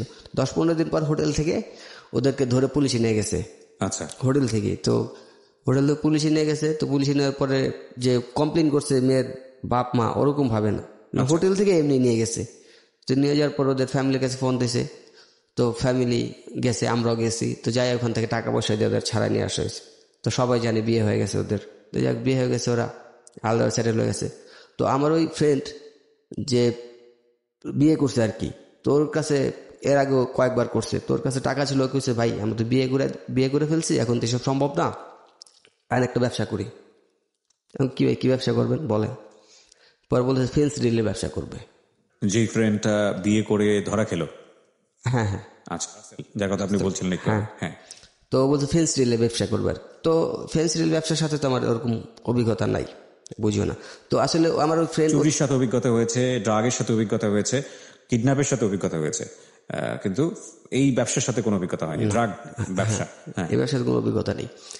তো ওরা জানতো যে আসলে আমি মানে এলাকার মধ্যে খুব, পাশের এলাকা তো, এলাকার মধ্যে খুব পাওয়ারফুল লোক, বা এলাকায় ওর সবকিছু মোটামুটি এভারেজ ক্রাইম যেহেতু যত কিছু সবকিছু আমার জানা, ওরা মনে করতো এরকম। কিন্তু আমিও বুঝতে দিতাম না যে না, আমি এগুলা জানি না। মানে একটা ভাব নিতেন আপনি? হ্যাঁ, এরকম ভাব নিতাম। তো ওরা বুঝতো যে হ্যাঁ এরকম। তো আমি বললাম ঠিক আছে ভাই, আপনি যেহেতু কইছেন ব্যবসা করবেন, তাহলে এটা আমরা বেনাপোলেতে নিয়ে আসবো আর কি। ওই বললাম বেনাপোলে। তো মানুষ এলাকায় থাকলে, সিনিয়র টিনিয়র থাকলে যে জানা হয় যে বেনাপোলে হেন্সরিল বিক্রি হয়, ওইখান থেকে নিয়ে এসে। তো উনি বলতেছে, ওনার এক বড় ভাই ছিল, উনি ব্যবসা করতো। তো উনি জানতো যে বেনাপোলের থেকে নিয়ে আসে 200 টাকা, 220 টাকা। তো ঢাকা আইসা ওটা সেল হয় 500 টাকা, 550 টাকা এরকম। তো আমাকে বললাম যে ঠিক আছে ভাই, এরকম তো আমিও জানি, আর এদিকে ভাই ব্রাদার আরো সবাই আসে আনে, তা আমারে দিন টাকা, আমি নিয়ে আসবো না। তো উনি তো বিয়ে করছে, তখন কি করবো, দেখা যাচ্ছে এইসব ব্যবসা ট্যাবসা করবো এই চিন্তা ভাবনা। তো আমার কাছে টাকা দিচ্ছে 50,000 টাকা, ভাই আপনি কিছু মিক্স করেন কইরা। তো আমি ওর বলছি ভাই আমার কাছে এত টাকা নাই, আপনাদের যে কাজটা করছে এই 20,000 টাকা আছে। আমি তো 20,000 টাকা নাই আমার কাছে, বাসায় দিয়ে দিছি। এই রাসেলও কি জড়িত ছিল ওই চিন্তার সঙ্গে? হ্যাঁ, ওই ইয়ের সাথে, সরি, কিডন্যাপের সাথে। হ্যাঁ, ওকে। তো আমি বললাম যে আমার তো 20,000 টাকা আছে, আর তো নাই, তা আমি এই দিতে পারবো, এর বেশি দিতে পারবো না। তো ঠিক আছে, এর আগে ওরা 3টা কাজ করছে, তো ওদের আরো টাকা আছে। তো ওই যে আবার ও বিয়ে করার টাইম ওর বাসার থেকে অনেক কিছু নিয়ে আসছে, সোনার কানের দুল, চেন টেন যা ছিল ওদের, ওর মার। সব মিলিয়ে কত টাকা হলো? আমার টাকা 20,000 তো ওকে বলছে আমি দিব, কিন্তু আমি তো 20,000 টাকা দিই না। আপনাকে কত টাকা দিয়েছে? 50,000 টাকা ও দিচ্ছে, সব মিলিয়ে গোল্ড টোল্ড এগুলো সবকিছু মিলিয়ে। গোল্ড টোল বিক্রি করছে, ও হোটেলে ছিল। সব মিলিয়ে আপনাকে 50,000 টাকা দিয়েছে? হ্যাঁ, আচ্ছা, আমাকে 50,000 টাকা দিয়েছে। তো আমার প্ল্যানটা ছিল এরকম যে ও 50,000 টাকা নিয়ে আমি পুরাটাই নিয়ে নিবো আর কি, খাই দিব আর কি ওর টাকাটা। ওকে, আমি আর ব্যবসা সাহেবতে যাবো না আর কি, 50,000 টাকা খাই দিব। 50,000 টাকা নিলাম। তিনি আসলে 50,000 টাকা আমি ওইখান থেকে নিয়ে বাসায় চলে আসলাম। তো আমার তখন একটা ফোন ছিল, তো মোটামুটি দামি একটা ফোন ছিল। তো ওই চুরি করবার ফোন কিনছিলাম একটা। তো ওই ফোনটা আবার ওরে দিয়েছিলাম ব্যবহার করতে, যে ভাই কয়দিন ও বিয়ে করছে, কয়দিন ভাই আমি ব্যবহার করি, আপনি নিয়েন। তো যাই হোক, ওইখান থেকে আমি 50,000 টাকা নিয়ে বাসা আসলাম। তো বাসা আসার পরে টাকা চিন্তা করলাম যে যাকে এখানে যেহেতু ওরা তো পাশের এলাকার, ওদের সাথে তো ওরকম সম্পর্ক নাই, বাসাটা চেঞ্জ করে অন্য বাসায় চলে যায়। তো আমি ওখান থেকে বাসা চেঞ্জ করে অন্য জায়গায় নিয়ে নিলাম। টাকাটা মেরে দিলেন? হ্যাঁ, টাকাটা নিয়ে গেলাম। তো টাকা নেওয়ার পরে এখন দেখা গেছে যে পার্শ্ববর্তী এলাকা, তো দেখা যাচ্ছে একটা থানার এরিয়ার মধ্যেই, তো দেখা এক সময় হয়েই যায়। তো ওর সাথে দেখা হয়েছে। তো ওরা তো ওই যে বললাম আগে যে ওরা জানে আমি একটু পাওয়ারফুল, অনেক কিছু জানি, ভাব নিয়েও চলতাম। তো ওরা ওরকম ভাবে জোর দিতে পারতেছে না, ভাই টাকাটা ও না, এখানে একটা জিনিস মিস হয়েছে যেটা ওকে আমি ফোন দিয়ে বলছিলাম যে আমাদের তো ধরা খেয়ে গেছি। মানে মিথ্যা বলেছেন? হ্যাঁ, যে আসলে ডিলটা ধরা খেয়ে গেছে। হ্যাঁ, ডিলটা ধরা খেয়ে গেছি। ওই যে এর মধ্যে আবার 2-3 মাস আমি ওর সাথে দেখা হয় না, বললাম যে থানায় ছিলাম বা জেলে ছিলাম ওরকম। তো ওর সাথে দেখা হয়েছে, তো আমাকে টাকা চাইতেছে যে ভাই টাকাটা ধরা গেছে। আমি এখন কইলাম যে ভাই আপনি 50,000, আমার তো 20,000 টাকা এখানে আছে, তো এখানে মিলা জিলা খাইছি। তো এখন দোষটা তো ভাই আমি গেছি দেখে আমার হয়েছে, আপনি গেলে তো আপনিও খাইতে পারতেন, হিসেবে তো যা হয়েছে না হয়েছে। হ্যাঁ, না গেছে যে না ভাই আমার তো এত টাকা ছিল, আমার তো কিছু টাকা আপনার দেওয়া উচিত, পুরাটাই তো দিতে হবেই কথা বলেনি, বলছে দেওয়া উচিত। হ্যাঁ, তো মানে বলতে পারতো, কিন্তু ওই যে বললাম এলাকার মধ্যে একটু মনে করছে পাওয়ারফুল, ওই হিসাবে জোর দিতে পারতেছে না। তো যাক অনেকদিন পর আবার দেখা হইলো, ভাই টাকাটা দেন, আমি খুব বিপদে আছি। যাক অনেক কষ্ট করে ওনার 2,000 টাকা দিলাম, মানে এক পর্যায়ে জোর করে নিছে আমার থেকে, অনেক লোকজন ঠেকা। তো যাক 2,000 টাকা দিছি, এরপর আর দেই নাই। যাক ওর সাথে আবার সম্পর্ক শুরু হইলো, 2,000 টাকা দেওয়ার পরে আবার সম্পর্ক শুরু হলো। তখন আবার যে টাকা শেষ, ওর কাছে তো যা টাকা ছিল সব দিয়ে দিল, ফেন্সিল ব্যবসা করবে। তো সবাই মিলে আবার একটা চিন্তা করলাম যে আরেকটা কিডন্যাপ করব। তো সবাই চিন্তা করলাম যে আরেকটা, তখন এর আগে যেরকম প্ল্যান ছিল ওরকম এই প্ল্যানটা একটু ভিন্ন, অন্য টাইপের, যে এখন চিন্তা করছি শিশু কিডন্যাপ করবো আর কি, বাচ্চা। তো তখন 1 লাখের মধ্যে একটা ডিমান্ড ছিল আমাদের, এখন চিন্তা করছি ডিমান্ড বাড়াবো আর কি। তো দেখা যাচ্ছে টাকাওয়ালা লোক যারা আছে ওনাদের ধরতে হইব, তো মানে করতে একটা হয় না, লোভ হয়ে গেছে। জি।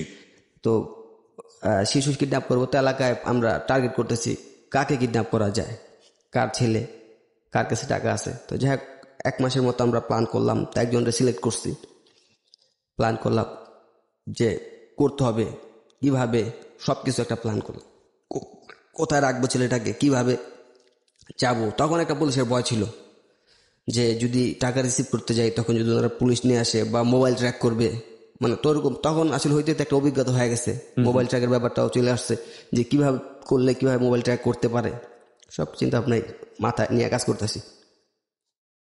তো চিন্তা ভাবনা 1 মাস অনেক চিন্তা ভাবনা করলাম, কোথায় নিব টিব, সব কিছু চিন্তা ভাবনা হইল।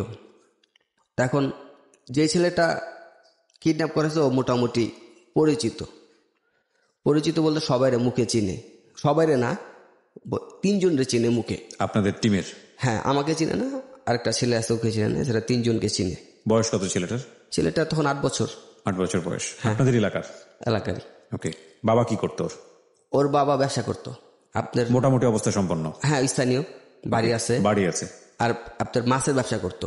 ওকে। মানে বিগ একটা লোড নিয়ে এসে ঢাকা ছিল, তো মোটামুটি টাকা পয়সা আছে। টার্গেট কত ছিল আপনাদের? আমাদের টার্গেট ছিল 5 লাখ টাকা। 5 লাখ টাকা, ওকে।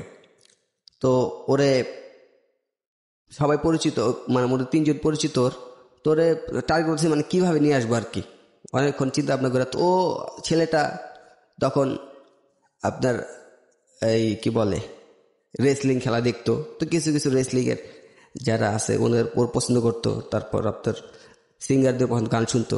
তোরে চিন্তা ভাবনা করলাম যে না, এরকম ওর ফেভারিট সিঙ্গার যে, ওর কথা বইলা যে ওইখানে ওর কনসার্ট হইতে আছে, ওইখানে চলে নিয়ে যাবো তোমারে, এরকম। তো ওদিন আসলে ভালো একটা দিন ছিল ইসলামিক দিক দিয়ে, শবে-কদরের রাত ছিল। তো দিন যাই হোক আপনার তখন চিন্তা ভাবনা ছিল যে আমরা যে সিঙ্গার টিঙ্গার বা ওই রেসলিং এর কথা বলে নিয়ে আসবো, তখন ওইরকম চিন্তা ছিল না। তো শবে-কদরের রাত যেহেতু, তো তখন আরেকটা দিক ফলো করলাম যে শবে-কদরের রাত ওদের দূরে কোথাও মসজিদে নামাজ পড়তে যাবো, ওই হিসাব করে নিয়ে আসছি তখন ওকে। তো নিয়ে এসে ওদের এক বাসায় নিয়ে আসলাম ওকে। তো বাসায়, ওদের বাসায় না আরেকটা বাসায়, আমরা যে বাসাটা সিলেক্ট করলাম যে ওকে রাখবো আর কি, তো ওই বাসায় নিয়ে আসলাম। তো রাখার পর রাতের বেলা নামাজ পড়ার জন্য বাচ্চাটাকে যখন আপনারা নিলেন, এটা ওর ফ্যামিলি ওকে সাপোর্ট করলো বা ওকে এতটা কনফিডেন্ট ছিল কিনা? কারণ ইদানিং বাচ্চাদেরকে আমরা যে পরিমাণ গার্ড দেয় বাবা মারা, সেক্ষেত্রে এ ধরনের ছেলে মেয়েদেরকে তো এই সময় রাতের বাসার বাইরে পাওয়ারই কথা না। আসলে সবে কদর রাতটা এরকম একটা রাত, এটা তো আসলে লোকাল এরিয়াগুলাতে যে ছেলেমেয়ের সবাই বাইরেই থাকে বা মসজিদের আশেপাশেই থাকে, আর এলাকায় অনেক মসজিদ, একটা এলাকার মধ্যে অ্যাভেলেবেল মসজিদ। ওই সুযোগটাই আপনার কাজে লাগিয়েছেন। হ্যাঁ, বাসাতে বের হয়, বাসার একটু সামনে গেলে 200 গজের বা 100 গজের সামনে মসজিদ, প্রত্যেকটা এলাকারই, বা 200 গজ পর পর একটা করে মসজিদ থাকে। তো ওরে নিয়ে যাক বাসায় গেলাম, ওই বাসায় ওরে বসাইলাম। তো চিন্তা, আমাদের যে প্ল্যানটা ছিল, তোকে আমাদের প্ল্যান ছিল ওকে মেরে ফেলবো। তো চিন্তা করতে আমাদের সবাইকে চিনেই, আমরা যারা আছি সবাই চিনে। মানে কাজটা হাসিল হওয়ার পরে ওকে মেরে ফেলবেন নাকি তার আগে মেরে ফেলবেন? তার আগে মেরে ফেলে টাকাটা আদায় করবেন। হ্যাঁ, আগে মেরে ফেলে ওকে যাক যেখানে নিয়ে কোনো এখানে রাখবো, রাইখা টাকাটা আদায় করলে দেখা গেছে ও তো বলতে পারবে না যে এরকম লোক আমাদের কিডন্যাপ করে নিয়ে গেছে। আর যদি টাকাটা এনে ছেড়ে দেবে তো বলতে পারবে যে এরকম লোক আমাদের কিডন্যাপ করছে। তখন আমরা হিসাব করছি অ্যামাউন্টটা বেশি, বিগ অ্যামাউন্ট, তো ওইখানে পুলিশের সহায়তা নিতেই পারে। এই চিন্তা ভাবনা করে এই কাজটা করল। তো ওরে নিয়ে আসলাম। তো আমরা মোটামুটি আমাদের প্রক্রিয়া অনেক কিছুই সম্পূর্ণ, যে ওকে মেরে ফেলবো এরকম একটা যে চিন্তা ভাবনা ছিল। তো আমরা তো তখন আসলে অতটা কিছু মাথায় কাজ করতো না, যা করে যে আপনার ইঁদুরের ওষুধ বলি আমরা, বিষ যেটা বলি আর কি। তো এটা নিয়ে আসলাম, টাইগার মিক্স করলাম। তো টাইগার মিক্স করে খাওয়াই দিছি ওরে। হ্যাঁ, তো মিক্স করে খাওয়াই দিলাম। তো বাসায় বাচ্চাটা আসার পর কি কান্নাকাটি করছিল না, যে কোথায় নিয়ে আসলেন বা কি অবস্থা? না, ওর সাথে গল্প করছিলেন? 3 জনের যে পরিচিত বললাম। ও আচ্ছা আচ্ছা। হ্যাঁ, 3 জনের সাথে ওরকম তো পরিচিত ওরা আছেই। তো এই জন্যই তোকে মেরে ফেলার চিন্তা ভাবনা, ওরকম না থাকলে তো আর মেরে ফেলার চিন্তা ভাবনা থাকতো না। ওকে। তো চিনে দেখে এরকম 8 বছরের বাচ্চা মোটামুটি অনেক কিছুই বুঝে। তো ওকে খাওয়াই দিলাম। তো খাওয়ার পর দেখা যাচ্ছে যে ওর মানে যে কোন প্রক্রিয়া, পার্শ্ব প্রক্রিয়া কিছু হইতেছে না আর কি। তো বুঝতে পারতেছি যে না, ব্যাপারটা তো এরকম কিছু হইতেছে না। তো যাকে দিয়ে আনা হইলো, তোর বললাম কি রে ভাই, কি ওষুধ আনলি, কি জিনিস আনলি যে কাজ হইতেছে না? ওর বলতে ভাই ভালো জিনিসই তো আনলাম। তো যাই হোক, আমরা তো মোটামুটি 5 জন ছিলাম। তো 5 জন চিন্তা করলাম যে না, এইটাতে কাজ হইব না, ওরে এমনি মেরে ফেলে ধইরা বাসার মধ্যেই। তো বাসার মধ্যে নিয়ে তো একজন পা ধরছে, একজন হাত ধরছে, তো সবাই অনেক। তো আমরা, তো আমার সামনে একটা আপনাদের কেবেল ছিল, তো আমি ওর গলায় প্যাঁচ দিলাম। তো হাত ধরছে, তো একজন পায়ে ধরছে, তো বুকের উপর একজন ধরছে। তো কেবেল দ্বারা আমি মোটামুটি টান দিলাম। তো কিন্তু টানের মাঝখানে আমি বুঝতে পারলাম না, আমার শরীর অটোমেটিক মনে হয় যে দুর্বল হয়ে গেছে, আমি কাজ করতে পারতেছি না, কাজ হইতেছে না আমার শরীরে। মানে শরীরে একটা থাকে না শক্তি, ওরকম হইতেছে না, কাজ হইতেছে না আমার। নিশ্চয়ই ওর পেছনে ওর বাবা মায়ের দোয়া ছিল, এছাড়া কিছু বলার নাই।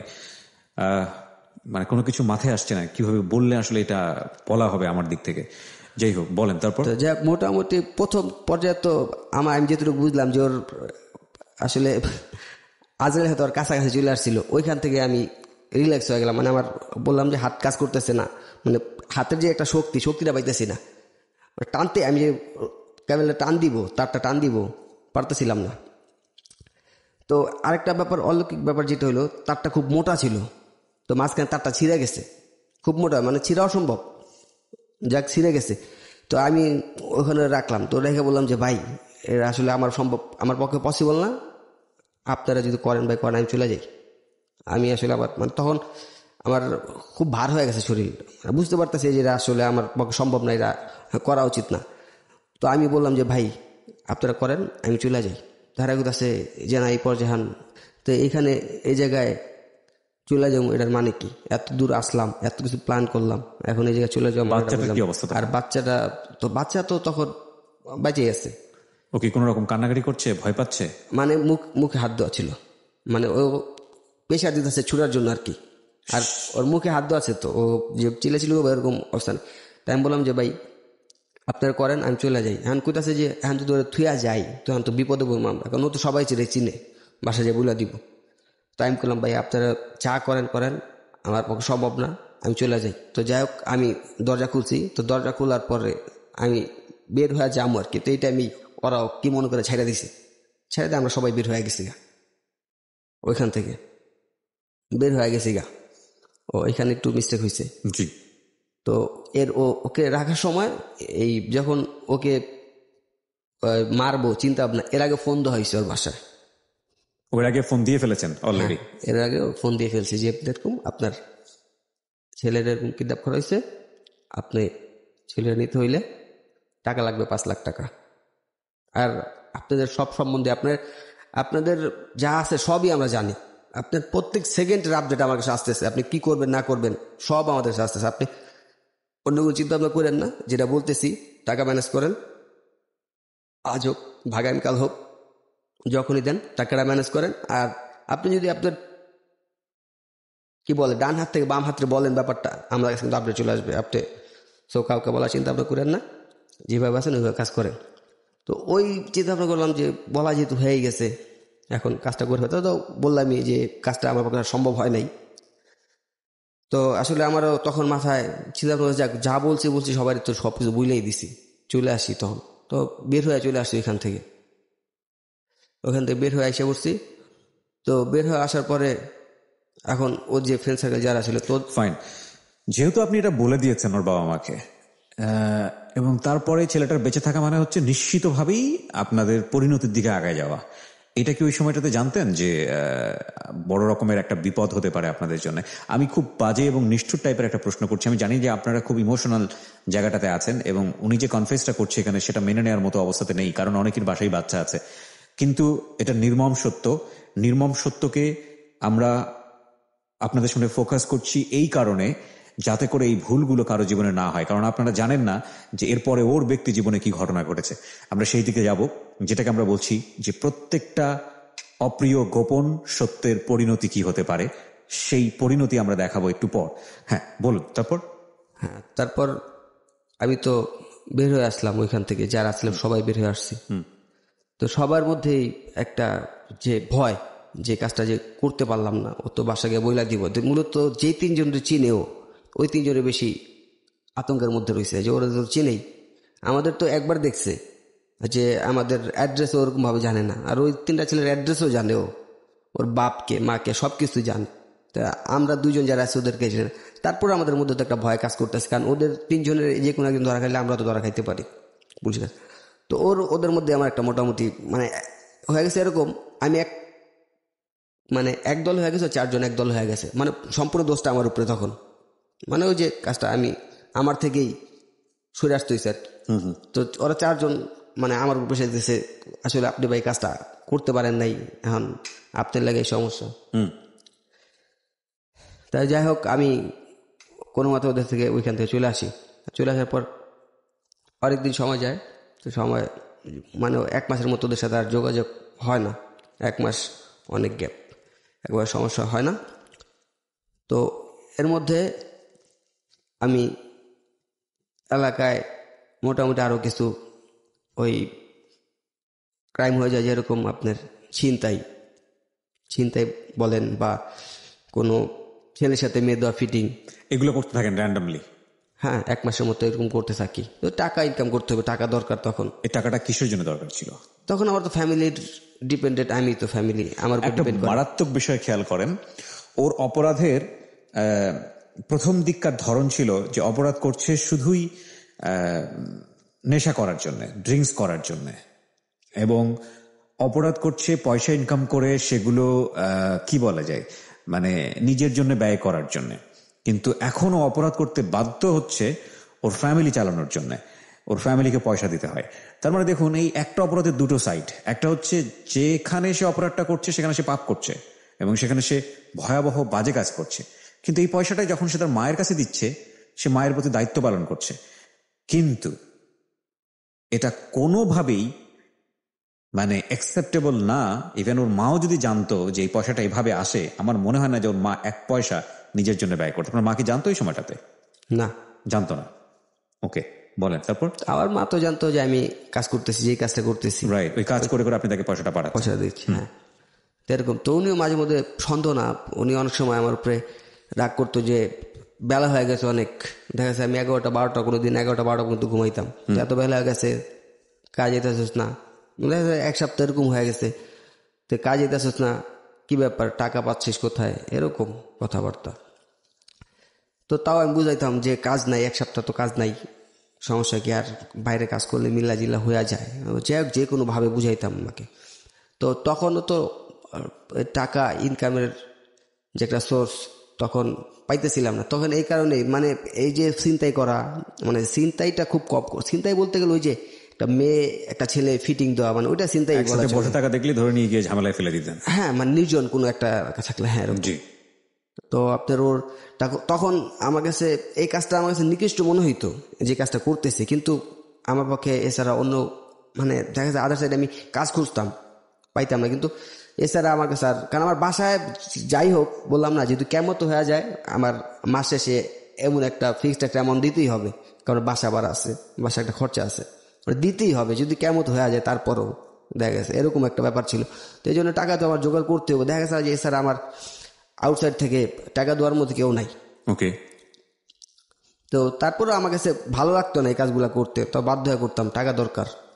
আর তখন ওই যে মদ খাওয়াটা আসলে কমে গেছে, তখন তো টাকা নাই, তখন ওই যে গাঁজা খাওয়াটা স্টার্ট হয়েছে, গাঁজা খাওয়াটা চলতেছে। তো এখান থেকে আস্তে আস্তে 1 মাসের মতো হইল।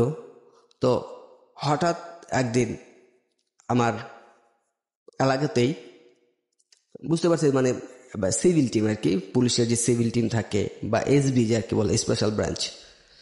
তো আমি বুঝতে পারছি যে ওনাদের গাড়ি থেকে নামছে, আমি বুঝতে পারছি যে এটা পুলিশের লোক, মানে একটা থাকে না লোক দেখলেই তো বোঝা যায়, এতদিন ধরে ক্রাইম করতেছি, পুলিশের লোক দেখতে পারছি। আমি তো দেখা আস্তে করে 5 কাইটা চলে আসতেছি। তো মোটামুটি হাইটা একটু মানে জোরে হাইটা আইতেছি। আর ওনারা যে আমার পিছনে আমি বুঝতে পারি নাই। তো আমার ফ্রেন্ডও একটা পিছনে, আমার আরেকটা ফ্রেন্ড আমার পিছনে, মোটামুটি 100 গজ পিছনে। তো আমার ডাক দিছে, তো আমি তাকাইলাম, তাকায় দেখলাম ওর মোটামুটি পাশেই ওই পুলিশের লোক 3 জন। তো আমার দাঁড়াইতে বললো, আমি বললাম যে আয়, আমি সামনে আছি, আয়। তো আমি আসলে তখন কিছুটা আন্দাজ করতে পারছি যে ওরে এরকম যে ওর সাথে হইতে পারে না হইতে পারে, মানে আন্দাজটা করছি ওর সাথেই হবে, গ্যাসটা এরকম ছিল যে ওর সাথেই হবে মনে হয়। তো যাইতেছি আমি একটু মানে পাউডা গতি, তখন যখন ওরও হাঁটার স্পিডটা বেড়ে গেছে তখন আমি বুঝতে পারছি, তখন আমি দৌড় দিছি। কিন্তু তো যে রাস্তাটা দৌড় দিছি ওই রাস্তাটা খুব ব্যস্ত ছিল, ওই জন্য আসলে দৌড়া বের হইতে পারি নাই। তো যাই হোক আমার দৌড়া ফেলছে, তখন আমি বুঝতে পারি না যে ক্রাইমটা করছে, কিডন্যাপের কেস বা মামলা, ওই সেই কিডন্যাপের কেস। হ্যাঁ, কিডন্যাপের কারণে যে এটা বুঝতে পারি না। তো আমি মনে করছি অন্য ওই যে চিন্তাই করি বা হয়তো এগুলার জন্য, যে হয় না এলাকার মধ্যে থাকে তো ভাই, ওই আমরা বলি ইনফর্মার যেটাকে সোর্স, রাইট, থাকে না। আমি মনে করছি আমার ফ্রেন্ড ও এরকম, আসলে ও তো এরকমই করেই আমাকে ধরাইছে। যাক আমি মনে করছি ওই কারণগুলো হইব, কিন্তু এই যে এই কারণ এটা বুঝতে পারি নাই। তো যাক আমার ধৈরা দিয়েছে, থানায় নিছে। তা থানায় নেওয়ার পর অনেক মারধর করছে, অনেক, মানে ভাষায় বোঝানোর মতো না। মানে ছোট থেকে বড় হয়ে এত মায়ের একসাথে খাই নাই, মানে ছোট থেকে বড় যত মায়ের খাইছি। মারার সময় কি বলতেছিল? 12 ছেলের মতো ছিল যে এরকম এই ছেলেটা কিডন্যাপ করছোস কি লেগা, এরকম টাকা চাইছোস, এই এছাড়া এর আগে কয়বার করছোস, মানে কি এর সাথে জড়িত, তোর সাথে আর কে আছে, কোথায় কোথায় মারতো। এই কথাগুলো এই জন্যই বলছি যে আপনারা যারা খারাপ পথে আছেন বা অপরাধ জগতের দিকে পা বাড়াচ্ছেন, তারা একটু জেনে রাখেন যে অ্যাকশনগুলো কি হয়, কি করেছে। মারের বর্ণনাটা আমি একটু শুনতে চাই। ভালো, হাঁটুতে মারতো, পায়ের তলায় মারতো। কি দিয়ে মারতো? লাঠি, মোটা রোল দিয়ে। হ্যাঁ, হাঁটুর মানে এই যে মালাইটাতে। হ্যাঁ, এইখানে মারতো। হ্যাঁ, আর আপনার পায়ের তলায় মারতো, আর এই পেশিগুলাতেও মারতো, পায়ের যে পেশিগুলো থাকে পেশিগুলাতে। আচ্ছা। আর হাতেও মোটামুটি দেখা গেছে যে মারার ধরন তো অন্যরকম ওদের, মানে কিভাবে যে মারে আসলে বুঝাইতে গেলে নিজের কান্না চলে আসবো। অনেক মানে ছোটকাল থেকে পর্যন্ত 20 বছর বয়স পর্যন্ত একসাথে মার করলেও এত মার খাই নাই, তো অনেক মারে। তো আমি, আপনার ওই ফ্রেন্ডটাকেও ধরেছিল নাকি শুধু আপনাকে? না, ওদের আগে ধরছে। ওদের আগে ধরে ফেলেছে? ওদের আগে ধরে এটা আপনি জানতেন না? না, ওদের ধৈরা অলরেডি আপনার করে চালান করে দিছে। ওকে। তো ওদের যেদিন করে চালান করছে পরের দিন আমার ধরছে। ওকে, ওরা ইনফরমেশনটা দিয়েছে? আমি তখনও জানি না ওদের ইনফরমেশন দিছে কিনা ওরা। আচ্ছা। আমি নিল, আমারে মারলো। তো ওরা এর মধ্যে, ওরা 2 জনের মধ্যে একজন 164 বল, যেটা স্বীকারোক্তিমূলক, 164 ধারায় জবানবন্দি। হ্যাঁ, জবানবন্দি দিয়ে দিয়েছে অলরেডি। ওদের দেওয়া হয়েছে 2 জন রে, ওদের 2 জনের মধ্যে একজন দিয়ে দিছে, আরেকজন দেয়নি। আচ্ছা। তো আমার ধরছে, তো আমার তো, আমি তো বলতেছি না, আমার অনেক মারছে। তো আমার রাত্রে নিয়ে গেছে, প্রায় 3 ঘন্টা মারছে আমারে ওইখানে। একজনই মারতো নাকি পালা করে করে? না, একজনই, মানে ওইখানে যে দারোগা ছিল আর কি, উনি অনেকক্ষণ, তো উনি আসলে ওই এলাকার ওই থানায় খুব খাতারনাক দারোগা ছিল, অনেকক্ষণ মারে। তো ওরা মারার ধরনই অন্যরকম।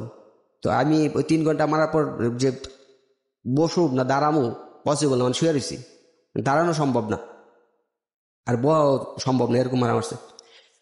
তো আপনার মারার পর যাই হোক আমার ওইখান থেকে নিয়ে রাখছে। তো রাত্রেবেলা আমার কাছে টাকা ছিল কিছু, তো এখন আমার ফ্যামিলি কেউ জানে না যে আমি, তো ওইখানে পুলিশে দিলাম, কিছু টাকা দিলাম, একজন থাকে না কনস্টেবল, ওনাকে টাকা দিলাম, জানবে কিছু খাবার নিয়ে আসেন। তো রাত্রেবেলা তো খাই নাই, যাক টাকা দিলাম, ওরা খাবারটা রাইনা দেয় নাই, যাক ভালো কথা, বাসায় তো জানাইতে হইব। তো সকালবেলা লোক আইছে আপনার প্রত্যেকটা থানার মধ্যে, সকালবেলা ওই আপনার উকিলের সহযোগী যারা থাকে আর কি, ওনারা যায় যে উকিল লাগবে কিনা, এরকম যায়। তো গেছে, তো কোথায় আপনার ফ্যামিলির সাথে যোগাযোগ করলে আপনার, তো যাক আমি বাসার নাম্বার দিলাম, টাকাও দিয়া দিলাম, যে বলছে ফোন দিব টাকা 100 টাকাও দিয়া দিলাম, উনি আর মনে হয় যোগাযোগ করে নাই।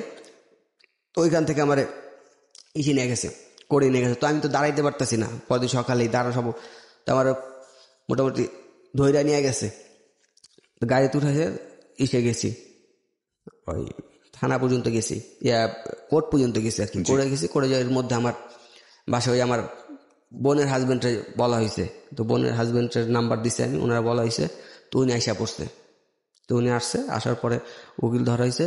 তো এখানে আবার আমি তো ওদের একজন তো 164 যারা স্বীকারোক্তি দিছে, তো আরেকজন দেয় নাই, তো এখন আমি তো দেই নাই।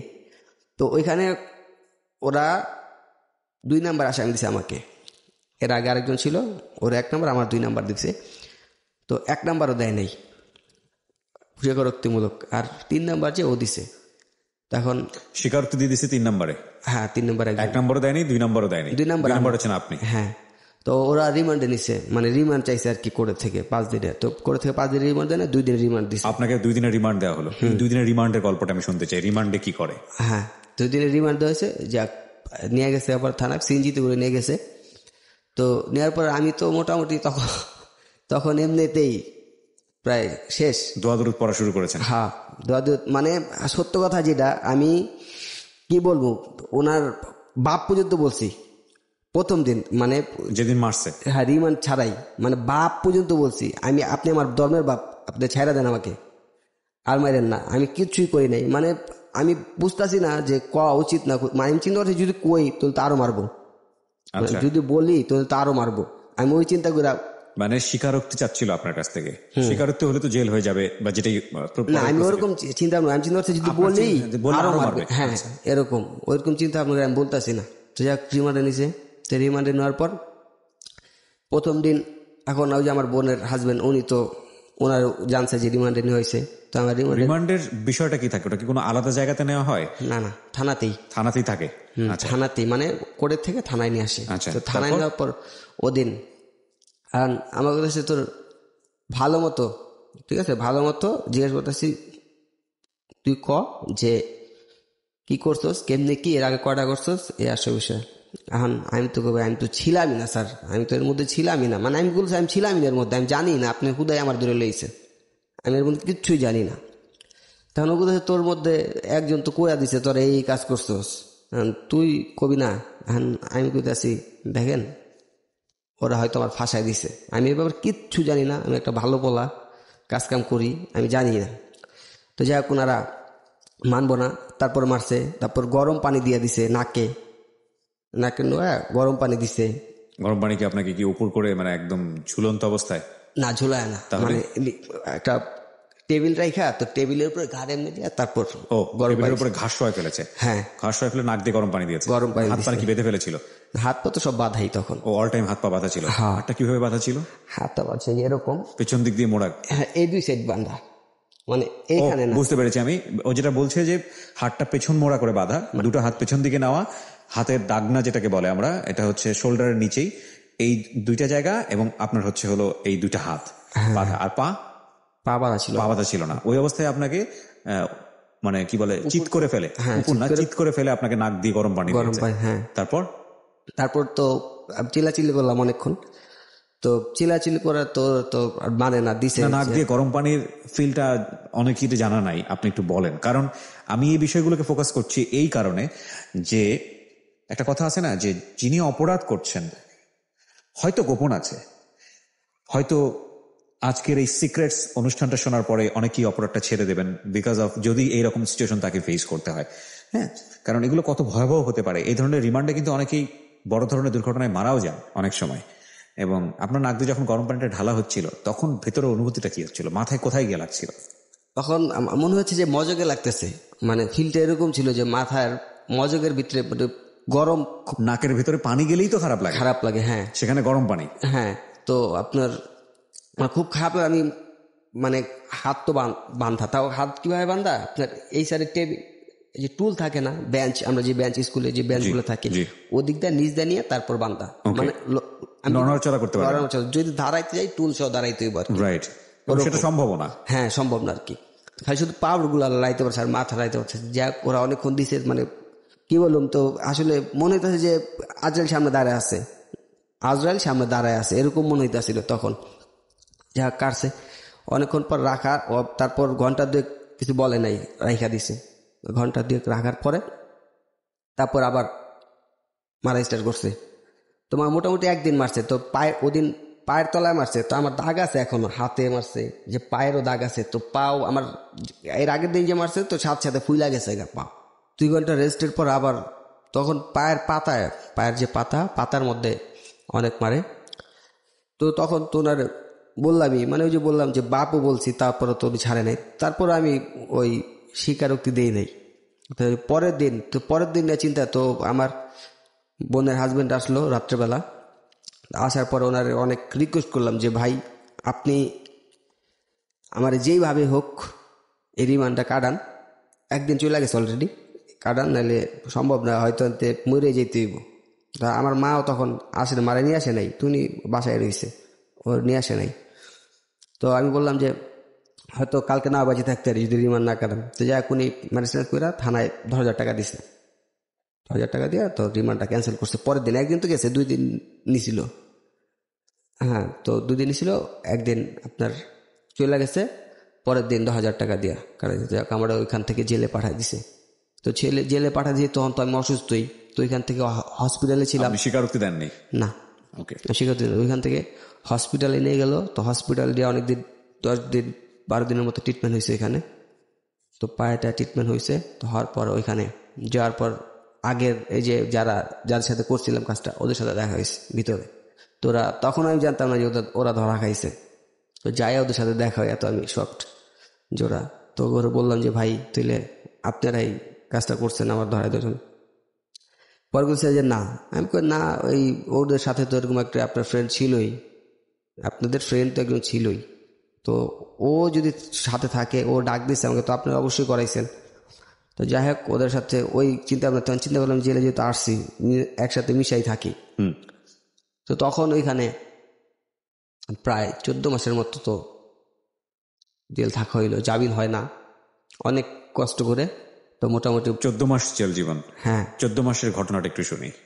হ্যাঁ, 14 মাস ওইখানে যখন ছিলাম, তো ওখানে তো আসলে সকালবেলা যাওয়ার পরেই যেদিন ঢুকাইলো তখন অনেক চেক করে ঢুকানো হইলো। তো ঢুকানো হওয়ার পর আপনার তো খাবারের কথা যেটা বলি আর কি, খাবার তো যাওয়ার পর খাবার অসম্ভব খাবার যেটা খাওয়া সম্ভবই না, মানে সুস্থ মানুষের পক্ষে ওটা সম্ভব না যে খাবার দেয়। তো ওইখানে গেলাম। তো যাওয়ার পর রাত্রেবেলা ঘুমের সমস্যা। তো ওইখানে আসলে কিরকম, আপনার ধরেন 2 জনের জায়গায় 8 জন থাকতে হয় মিনিমাম। 2 জনের জায়গায় 2টা মানুষ যেভাবে থাকবো ওরকম। তাই দেখা যাচ্ছে যে অনেক লম্বা জায়গা, তো দেখা যাচ্ছে 10 ফুট জায়গা, লম্বা যদি 10 ফুট জায়গা হয়, ওইখানে কমসে কম মিনিমাম হইলেও 50 জন লোক থাকতে হয়। তো পুরোপুরি প্যাকেট করা তাহলে বলা চলে, মানে একজনের গায়ের সাথে আরেকজনের গায়ে চাপাচাপি এরকম। দেখা যাচ্ছে যে প্রেসারে অনেক সময় 8-10 জন উপরে উঠা যায়। ওরে বাবা, মানে একসাথে যদি থাকে না সিঙ্গেলে, মানে সবাই এইভাবে শুইতে হয়, এরকম শোয়া যায় না, এইভাবে শুইতে হয়। তো দেখা যাচ্ছে চাপাচাপিতে 2-3 জন উপরে উঠা যায়, মানে প্রেসারে 2-3 জন উপরে উঠা যায়। তো উপরে উঠা গেলে আর ওই জায়গায় তো জায়গা পাওয়া সম্ভব না, সবাই পেশি শক্তি খাড়া চাইপা থাকে। তো সবাই পেশি শক্তি খাড়া চাইপা থাকে। তো এখানে এটা কি ঘুমের সময়ের অবস্থা? ঘুমের সময় সারাদিন তো আপনি হাইটা টুইটা যেভাবে চলবেন ওরকম, রাত্রেবেলা এরকম ভাবে রাখা হয়? রাত্রেবেলা এইভাবে ঘুমাবে কিভাবে মানুষ? না ঘুমাইলে ওই বসে থাকতে হইব। কোথায় বসে থাকবে? রুমের বাইরে গিয়ে? রুমটা আসলে আপনার ওইখানে লম্বা রুম, আমরা যে হল রুম বলি ওরকম অনেক লম্বা রুম, প্রায় 50 ফুট বাই 10 ফুট এরকম। আচ্ছা, মানে লেন্থ 50 ফুট লম্বা, সাইডে হবে আপনার এত লম্বা রুমে এইভাবে গাদাগাদি করে কেন থাকতে হচ্ছে? লোক তো বেশি, এক একটা রুমের মধ্যে আপনার 600-700 লোক। সবাই কিভাবে ঘুমাইতে পারে নাকি বসে থাকে? না, যা ওইখানে ব্যাপারটা হচ্ছে সবাই তো আর ঘুমাইতে পারে না, অনেকে তো বসে থাকে, বসে ঘুমায়। তার এর মধ্যে ব্যাপারটা হচ্ছে আপনার 10 ফুটের মধ্যে 3টা লাইন থাকে, লেন থাকে আর কি। এই পাশে যাদের 3 মাস হয় ওনাদের একটা সিট দেয়, মানে 3 মাস যদি হয়ে যায় তারপর একটা সিট দেয় একা থাকার জন্য আর কি। আচ্ছা, এই পাশে ছোট একটা মানে সিঙ্গেল লোক যেভাবে থাকে আর কি, নর্মালি আমরা বাইরে যেরকম থাকি ওরকম একটু ছোট আর কি, ওখানে মোটামুটি থাকা যায় তো ওরকম। আর যারা নতুন যায় ওদের ক্ষেত্রে মাঝখানে 2 পাশে সিঙ্গেল লোক, মাঝখানে আপনার ওই যারা নতুন যায় গো দেখা গেছে যে অনেক চাপাচাপি করে অনেকে উঠা বসা থাকে, দেখতে হয়। আপনি কি করলেন? তো আমি প্রথম যেদিন গেলাম তো ওদিন তো খুব কষ্ট হয়েছে যেদিন প্রথম গেলাম। তো পরের দিন আবার ওইখানের আপনার ওই জেলের মধ্যে থাকে, রাইটার থাকে যারা লিখে আর কি প্রত্যেকটা আসামি, বা ওইখানে যে আপনার কি বলে পর্যবেক্ষণ করে যে, তো উনি আমাদের মতো এরকম, আমরা তো যাদের সাজা হয়ে যায় আর কি, তো কোর্ট থেকে যাদের সাজা দিয়ে দেয়, যারা কয়েদি বলি আর কি, যেটা ওনাদের আলাদা পোশাক। আর আমরা যেটা নতুন যাই বা ওটা তো আপনার হাজতি বলে আর কি, কোন সাজাটা জানা আমরা খাটতেছি, মানে মামলার সাজা হয় নাই, জামিনে বের হইতে পারি এরকম। তো এখানে আমাদের এই এলাকার বড় ভাই ছিল, তো ওনার সাথে পরিচয় হয়েছে। উনি আবার ওইখানে রাইটার ছিল, মানে কার কি সিট দিবে না দিবে ওনার হাতে সব কিছু। যাক ওনারে টাকা দিয়ে 1000 টাকা দিয়ে তারপর একটা সিট নিছি আমি। সিট নিয়ে তো ওইখানে টাকা চলে না জেলের মধ্যে, আপনার ভাইয়ের থেকে আপনার খাবার টাবার পাঠায়, সিগারেট পাঠায়, ওই সিগারেটের দর অনুযায়ী সিগারেটের প্যাকেট দিলে ওই হিসাবে টাকা হিসাব করে সিট দেয়। তো যাক ওইখানে আপনি একদিন যাওয়ার পরে সিট নিছি, কিন্তু এছাড়া যারা ছিল অনেক কষ্ট ছিল। তো আমার ফ্যামিলির টাকা দিয়ে গেছে দেখা সম্ভব হয়েছে, যাদের টাকা দিয়ে যায় না তো অনেক অসম্ভব। তো খাবার অনেক সমস্যা। তখন ফ্যামিলির তো আসলে আমার এরকম অ্যাবিলিটি ছিল না যে আইসা টাকা দিয়ে যাইব তারপরে আমি খাবো বাইরের খাবার, এরকম তো সম্ভব ছিল না। উল্টা আমার ফ্যামিলি দিতে পারতাম না বিধায় কিন্তু আমার এই কাজগুলো করা হয়েছে। রাইট। তো এখন এর সম্ভব না। তাই যাই হোক আমার বোনের হাজবেন্ড মোটামুটি ওনার টাকা পয়সা যা ছিল উনি সহযোগিতা, উনি তার কন্টিনিউয়াসলি সহযোগিতা করবো না প্রথম যাই হোক। তো পরে সিট একটা নিয়ে দেখা যায় ওইখানে খাবার টাবার খুব সমস্যা হয়। তো তখন সিগারেটও তো খাইতাম, তো সিগারেটও ওইখানে ভিতরে হাতে নিতে হইতো বা বাইরে। তো দেখা গেছে ওইখানে ব্যাপারটা হয়েছে কি একটা ফ্যামিলির মতো ওইখানে ব্যাপারটা হয়েছে এরকম যে 5-7 জন মিলা একটা সংসার বলে ভিতরে, 5-7 জন মিলা। তো দেখা গেছে আমার যদি খাবার দেওয়া যায় কেউ, তো আমরা 5-6 জন মিলামিশা খাবো আর কি। তো আরেকজনের যদি খাবার দেওয়া যায় এরকম। তো এর মধ্যে দেখা গেছে যে ওইখানে যার বাইরেতে খাবার আসে না, তো হ্যার পরিশ্রম কাজগুলো হ্যার করতে হয়।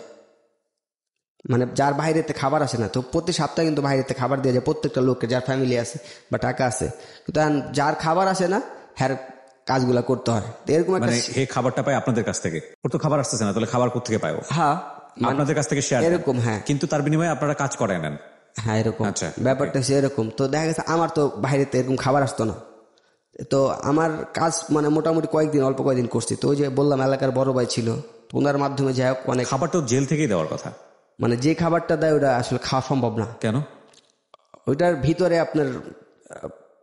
আপনার কি বলে অনেক মেডিসিন মিক্স করে, মানে সম্ভবই না এটা। আমি বলি আপনার ওই মানুষের শরীরের যে একটা উত্তেজনা থাকে না, ওইটা দমন করার জন্য কিছু মেডিসিন দেয় ওইখানে খাবারগুলোর মধ্যে। আর ওই মেডিসিনটার কারণে মানে খাওয়া সম্ভব না, গন্ধ লাগে, অনেক গন্ধ লাগে, আর কোনো স্বাদ থাকে না, মানে বিষাদ হয়ে যায়। মানে কুকুরে দিলেও কুকুর মনে হয় না খাবে ওই খাবার। কি কি দেয়? আপনার সপ্তাহে 2 দিন মাছ দেয়, ভাজা মাছ, শুধু ভাজা মাছ। ওইটা ওরা বলে কি আটা আছে না বা ময়দার মধ্যে চুবায় ভাজে, শুধু ভাজা মাছ দেয়। আর সকালবেলা একটা রুটি আর আপনার গুড় অথবা ডাল দেয়। আর দুপুরবেলা আপনার সবজি ভাত, এরকম ভাত পাওয়া যায় মোটামুটি, অনেক ভাত পাওয়া যায়, কিন্তু সবজি ফিক্সড, তার মধ্যে তো খাওয়াই যায় না। কেন? ওই যে বললাম যে গন্ধ বা ওই মেডিসিন দেয়, এই জন্য খাওয়া যায় না। আর ওগুলা আর রাত্রেবেলা তো সপ্তাহে 2 দিন মাছ দিব, আর এছাড়া তো সবজি। রাত্রেবেলা কি দেয়? মাছ 2 দিন মাছ দেয়, সপ্তাহে 2 দিন। আর এছাড়া একটু সবজি। আর সপ্তাহে 1 দিন কথা আছে, মানে আপনার জেলের যে নিয়ম অনুযায়ী সপ্তাহে 1 দিন গোশ দিতে হবে, কিন্তু ওরা 2 সপ্তাহ 3 সপ্তাহ পরেও দেয়, কিন্তু 1 পিস, মানে আঙ্গুলে যে করা পরিমাণ আঙ্গুল যে একটা করা থাকে, মেডিসিন মিক্স করা থাকে। হ্যাঁ, এগুলোর মধ্যে মেডিসিন সবকিছু দিয়ে মেডিসিন মিক্স করে। মেডিসিন ছাড়া কোনো খাবারই নেই ওদের এখানে, মেডিসিন দেয়, মিক্স করে খাবার দেয়। ওই খাবার দিয়েই যে কোনো মতো চলে। তো বাইরেতে তো ওরকম বাইরের খাবার পাঠান যায় না, শুধু আপনার আমরা শুকনা খাবার যেটা বলি আর কি, বিস্কুট টিস্কুট। তাও ওই জেলের ওইখানে দোকান আছে, ওই দোকান থেকে কিনে বাইরেতে পাঠান যাবো না, কারণ বাইরেতে পাঠালে অনেক নেশা জাতীয় দ্রব্য ঢুকে ভিতরে, এই জন্য বাইরেতে পাঠানো যায় না, আর অনেক চেক করে ঢোকায়। আর শুধু বিশেষ কিছু দিন, যেমন ঈদ, 2টা ঈদ, আপনার শবে বরাত, শবে কদর বা 16 ডিসেম্বর, আমাদের রাষ্ট্রীয় যেই কিছু বিশেষ দিনগুলো আছে বা ইসলামিক দিক দিয়ে বিশেষ দিন, ওই দিনগুলোতে বাইরেতে খাবার ঢুকতে দেয় আর কি, বাসাতে খাবার রান্না করে নিয়ে যাবো ওরকম ঢুকতে দেয়। এছাড়া জি। তো আপনার খাবার আসতো না, আপনি কিভাবে কি করতেন? আমার ওই যে খাবার আসতো না, আমি অল্প কয়েকদিন একটু কাজ করে দিচ্ছি ওদের। তারপর ওই যে বললাম আমাদের বড় ভাই, যার মাধ্যমে 1000 টাকা দিয়ে করছি, তো ওনার সাথে মীমাংসা মানে ওনার সাথে একটু এলাকায় যেহেতু থাকছে, একটা পরিচিত একটা ছিল, তো ওইখানে তেমন একটা কাজ করতে হইতো না। আর দেখা গেছে যে একটা লোক ওইখানে 3 মাস হয়ে গেলে, 3 মাস হওয়ার পর তারপর একটু পুরান হয়ে গেলে তখন তার এমনি খাবারটা না এলেও সমস্যা নাই।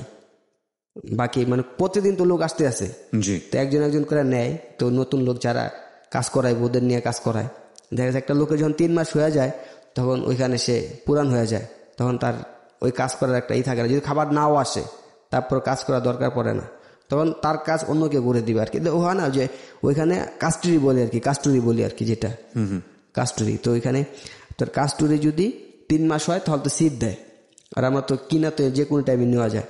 আর 3 মাস হওয়ার পর যে যতদিন ওইখানে কাস্টুরি হইব তার পাওয়ার তত বেশি।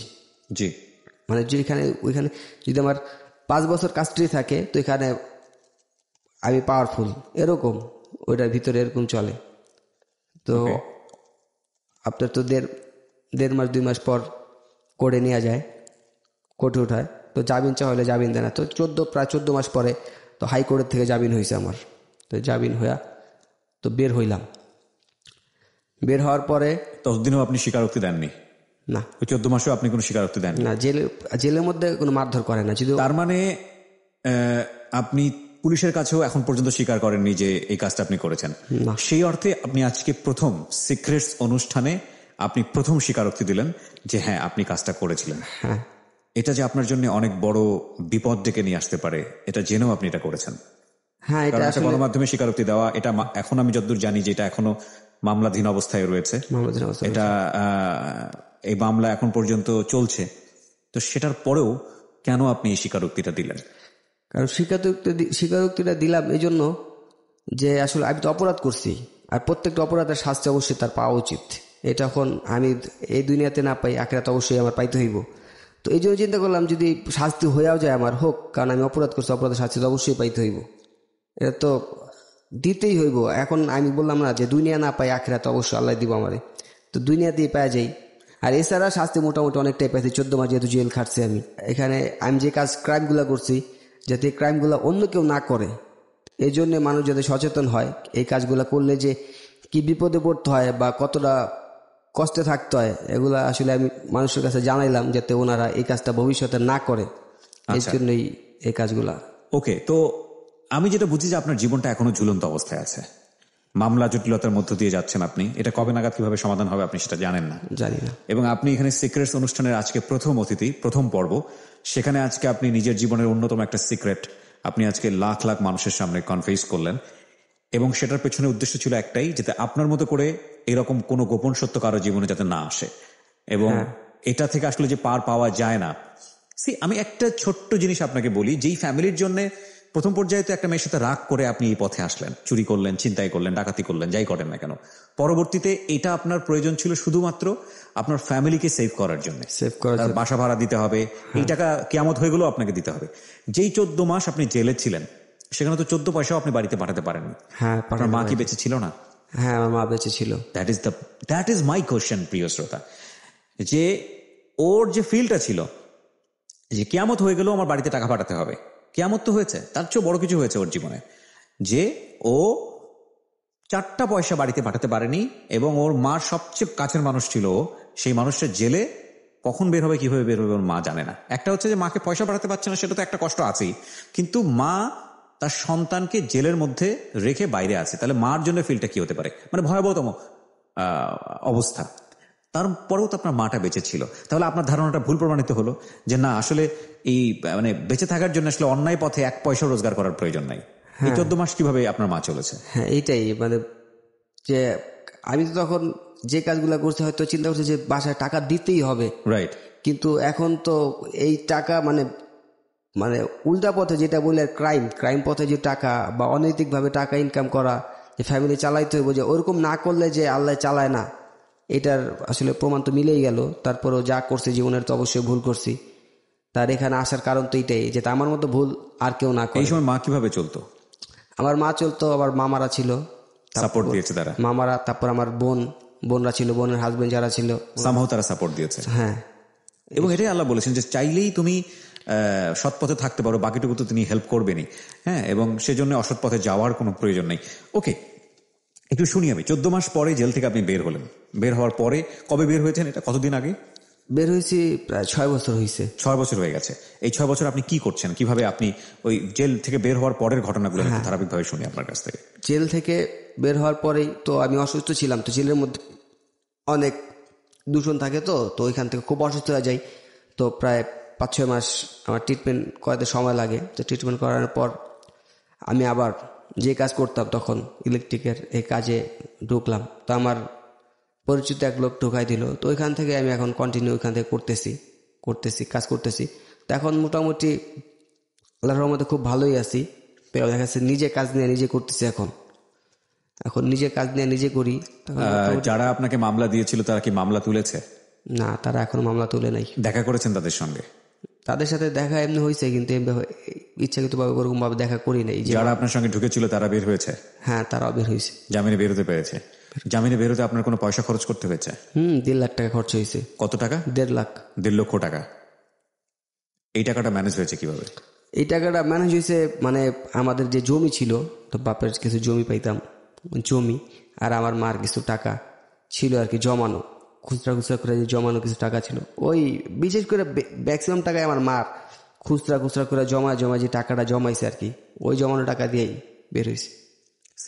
আপনি যে পয়সাটা রোজগার করতে গেলেন তার চেয়েও কত গুণ পয়সা আপনার চলে গেল, মান সম্মান চলে গেল, এবং জীবনের এত ভয়াবহতম সময় পার করলেন।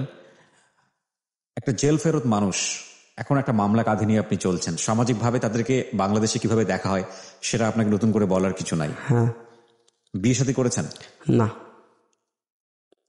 এর পরবর্তীতে জীবনে কোনো সম্পর্ক হয়েছে বা সম্পর্কে জড়িয়েছেন কোনো মেয়ের সঙ্গে? না, এরপর আর কোনো মেয়ের সাথে সম্পর্ক হয়নি। চেষ্টা করেছেন? না, চেষ্টাই করে, মন মানসিকতা ছিল না। আপনার ভেতরটাকে তো মেরে ফেলেছে। একটা যেটা হচ্ছে চেষ্টা করতে গিয়ে আপনি যে ধরনের প্রতিবন্ধকতার মুখোমুখি হবেন সেটা ডিফারেন্ট কেস।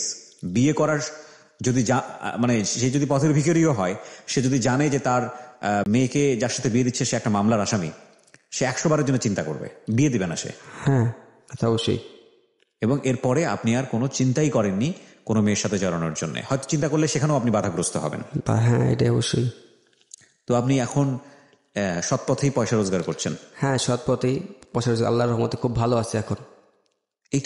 এটা তো সবচেয়ে বড় গিফটের, যে আপনি শেষে অন্তত বলতে পারছেন যে আল্লাহর রহমতে আপনি ভালো আছেন।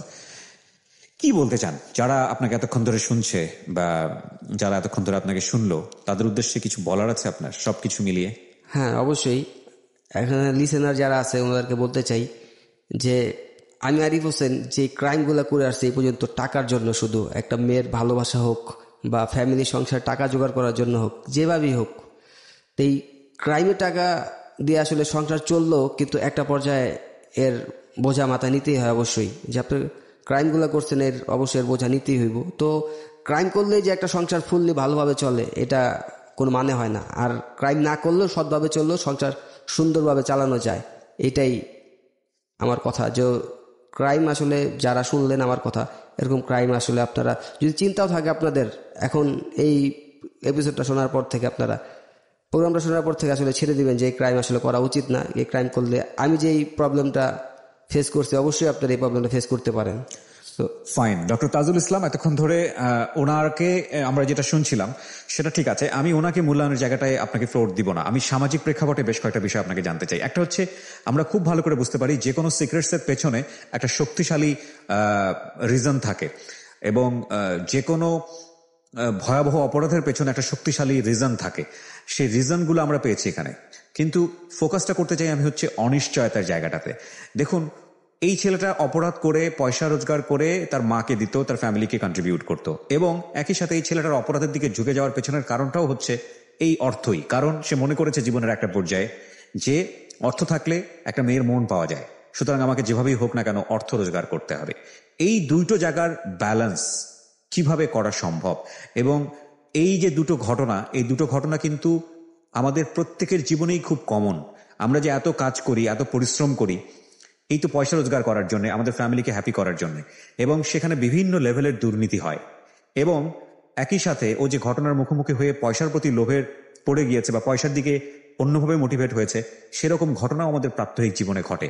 তো এই রকম ঘটনা ঘটলে সেখান থেকে নিজেকে নিজে ভালো পথে মোটিভেশন করা কিংবা মোটিভেট করে ভালো রাখা, এটা কিভাবে সম্ভব? কোনো টেকনিক আপনার জানা আছে কিনা? জি, এটাও একটা গুরুত্বপূর্ণ। আমাদের এই সমাজে আমরা যতটুকু দুর্নীতি দেখতেছি, ঘুষ বলেন বা সকল রকমের দুর্নীতি যেগুলো আছে, তার পিছনে প্রধান কারণ হচ্ছে যে টাকা উপার্জন করবো, সেই টাকা দিয়ে সংসার চালাবো, আরো খুবই নামি দামি এবং ভালোভাবে মানে সবার দাবি পূরণ করবো। স্ত্রীর অনেক চাহিদা আছে, ছেলে মেয়ের অনেক চাহিদা আছে, বড় গাড়ি থাকবে, এটা করবো সেটা করবো। আর এখানে আজকের আরিফের ব্যাপারটা হয়তো ওই পর্যায়ের না। সে হয়তো দরিদ্র মানুষ, তারও পরিবারকে হয়তো তাকে ভরণ পোষণের জন্য দায়িত্ব নিতে হয়েছে। আচ্ছা, আরিফের মতন দরিদ্রদের যেমন সংসারের দায়িত্ব নিতে হয়, কিন্তু আবার আরো অনেকেরই আছে তারা দায়িত্ব নেয়, দায়িত্বের উপরেও তারা ওই অনেক বিলাস বেসন অনেক কথা, অর্থাৎ সংসার করার জন্য তাদের দায়িত্ব বোধের কারণে, তাদের মতে আর কি, দায়িত্ববোধের কারণে তাদের টাকা দরকার। অর্থাৎ টাকা করতে হলে তাদেরকে যে উপায় করা দরকার, তা ঘুষ হোক, খুন ডাকাতি হোক অথবা কিডন্যাপ হোক, তারা করে। এই যে কাজগুলি করে, এখানে দুইটা দায়িত্ব আছে। যারা করে তাদের একটা দায়িত্ব, এবং যারা নেয় তাদেরও দায়িত্ব আছে। যারা নেয় তাদেরও বুঝতে হবে যে আমার স্বামী বা আমার বাবা কিভাবে উপার্জন করে, সে কি ঘুষ খেয়ে উপার্জন করে বা খারাপ পথে এনে আমাদেরকে এটা দেয়, তাদের সেই দাবিটা কমাইতে হবে, 1 নম্বর। আর 2 নম্বর হচ্ছে মনে রাখতে হবে যারা এই পাপ কাজটা করতেছেন তাদের মনে রাখতে হবে যাদের জন্য আমি এই যে অপকর্ম করতেছি, হাসুরের দিনে কিন্তু দায় থাকবো আমি, তারা কিন্তু উপভোগ করে গেল, আর এর পাপের জন্য শাস্তি ভোগ করতে হবে আমাকে। 2 নম্বর হচ্ছে, 3 নম্বর হচ্ছে যে এই জগতেও যদি কোনো দায়িত্ব নিতে হয় অথবা ধরা পড়া যায়, যেমন আরিফের ক্ষেত্রে হলো, তাকে জেলে যেতে হলো, এমনকি সে তো মারাও যেতে পারতো, অথবা অন্যান্য ভাবে হতে পারতো। অর্থাৎ এই জগতেও যদি তার কোনো বিপদ হয়, সেটাও তাকে কিন্তু মোকাবেলা করতে হবে, এটার জন্য সেই দায়ী থাকবে। অতএব এই তথাকথিত দায়িত্ব, এটা কি দায়িত্ব আমি বলবো না, এটা একটা ভুল পারসেপশন, ধারণা যে আমি মানে যেভাবে হোক টাকা উপার্জন করে সংসার চালাবো এবং সবার মানে সন্তুষ্টি অর্জন করবো বা চাহিদা পূরণ করবো। কোনোভাবেই এটা নৈতিক দিক থেকে সম্মত নয়। সবভাবে মানে জীবন যাপন থেকে যতটুকু মানুষ উপার্জন করতে পারে, মানুষ আল্লাহ যাকে যতটুকু রিজিক দিয়েছে সেই রিজিক দিয়ে জীবন চালাতে হবে, নিজের জীবন চালাতে হবে, অন্য জীবন চালাতে হবে। যাদের জন্য আপনি চালাতে চাচ্ছেন তাদেরকে এটা বুঝতে হবে, তার যদি না বুঝে মনে করতে হবে তারা আপনার উপর অন্যায় জিনিস আরোপ করতেছে, অতএব আপনি সেই অন্যায়টা মানা কোনো কারণ নাই, এবং এটা না করলে আপনি দায়িত্বহীন হয়ে গেছেন, এটা কোনোভাবেই সঠিক কাজ ধারণা নয়। অনেক ধন্যবাদ ডক্টর তাজুল ইসলাম আপনার মূল্যবান মতামত আমাদেরকে জানানোর জন্য। আপনাদেরকে অনেক ধন্যবাদ। Thank you so much. প্রিয় শ্রোতা, ধন্যবাদ এতক্ষণ আমাদের সঙ্গে থাকবার জন্য। আজকের মতো সাইনিং অফ। আমি আরজি কিবরিয়া, আবারও ফিরে আসবেন। তো অনেক অনেক ভালো থাকুন। আরো একবার মনে করিয়ে দিচ্ছি, আমার অনুষ্ঠানটি চলাকালীন সময়ে ইউটিউব থেকে আপনি পুরোটাই পেতে পারেন, এমনকি অনুষ্ঠান শেষ হবার আগেই ওখানে পুরোটুকু দিয়ে দেওয়া হয়, আপনি যদি সাবস্ক্রাইব করে থাকেন আমাদের চ্যানেলটি। তবে ভালো থাকুন, নিরাপদে থাকুন, অপরাধ থেকে দূরে থাকুন, সচেতন হন এবং সচেতন করুন।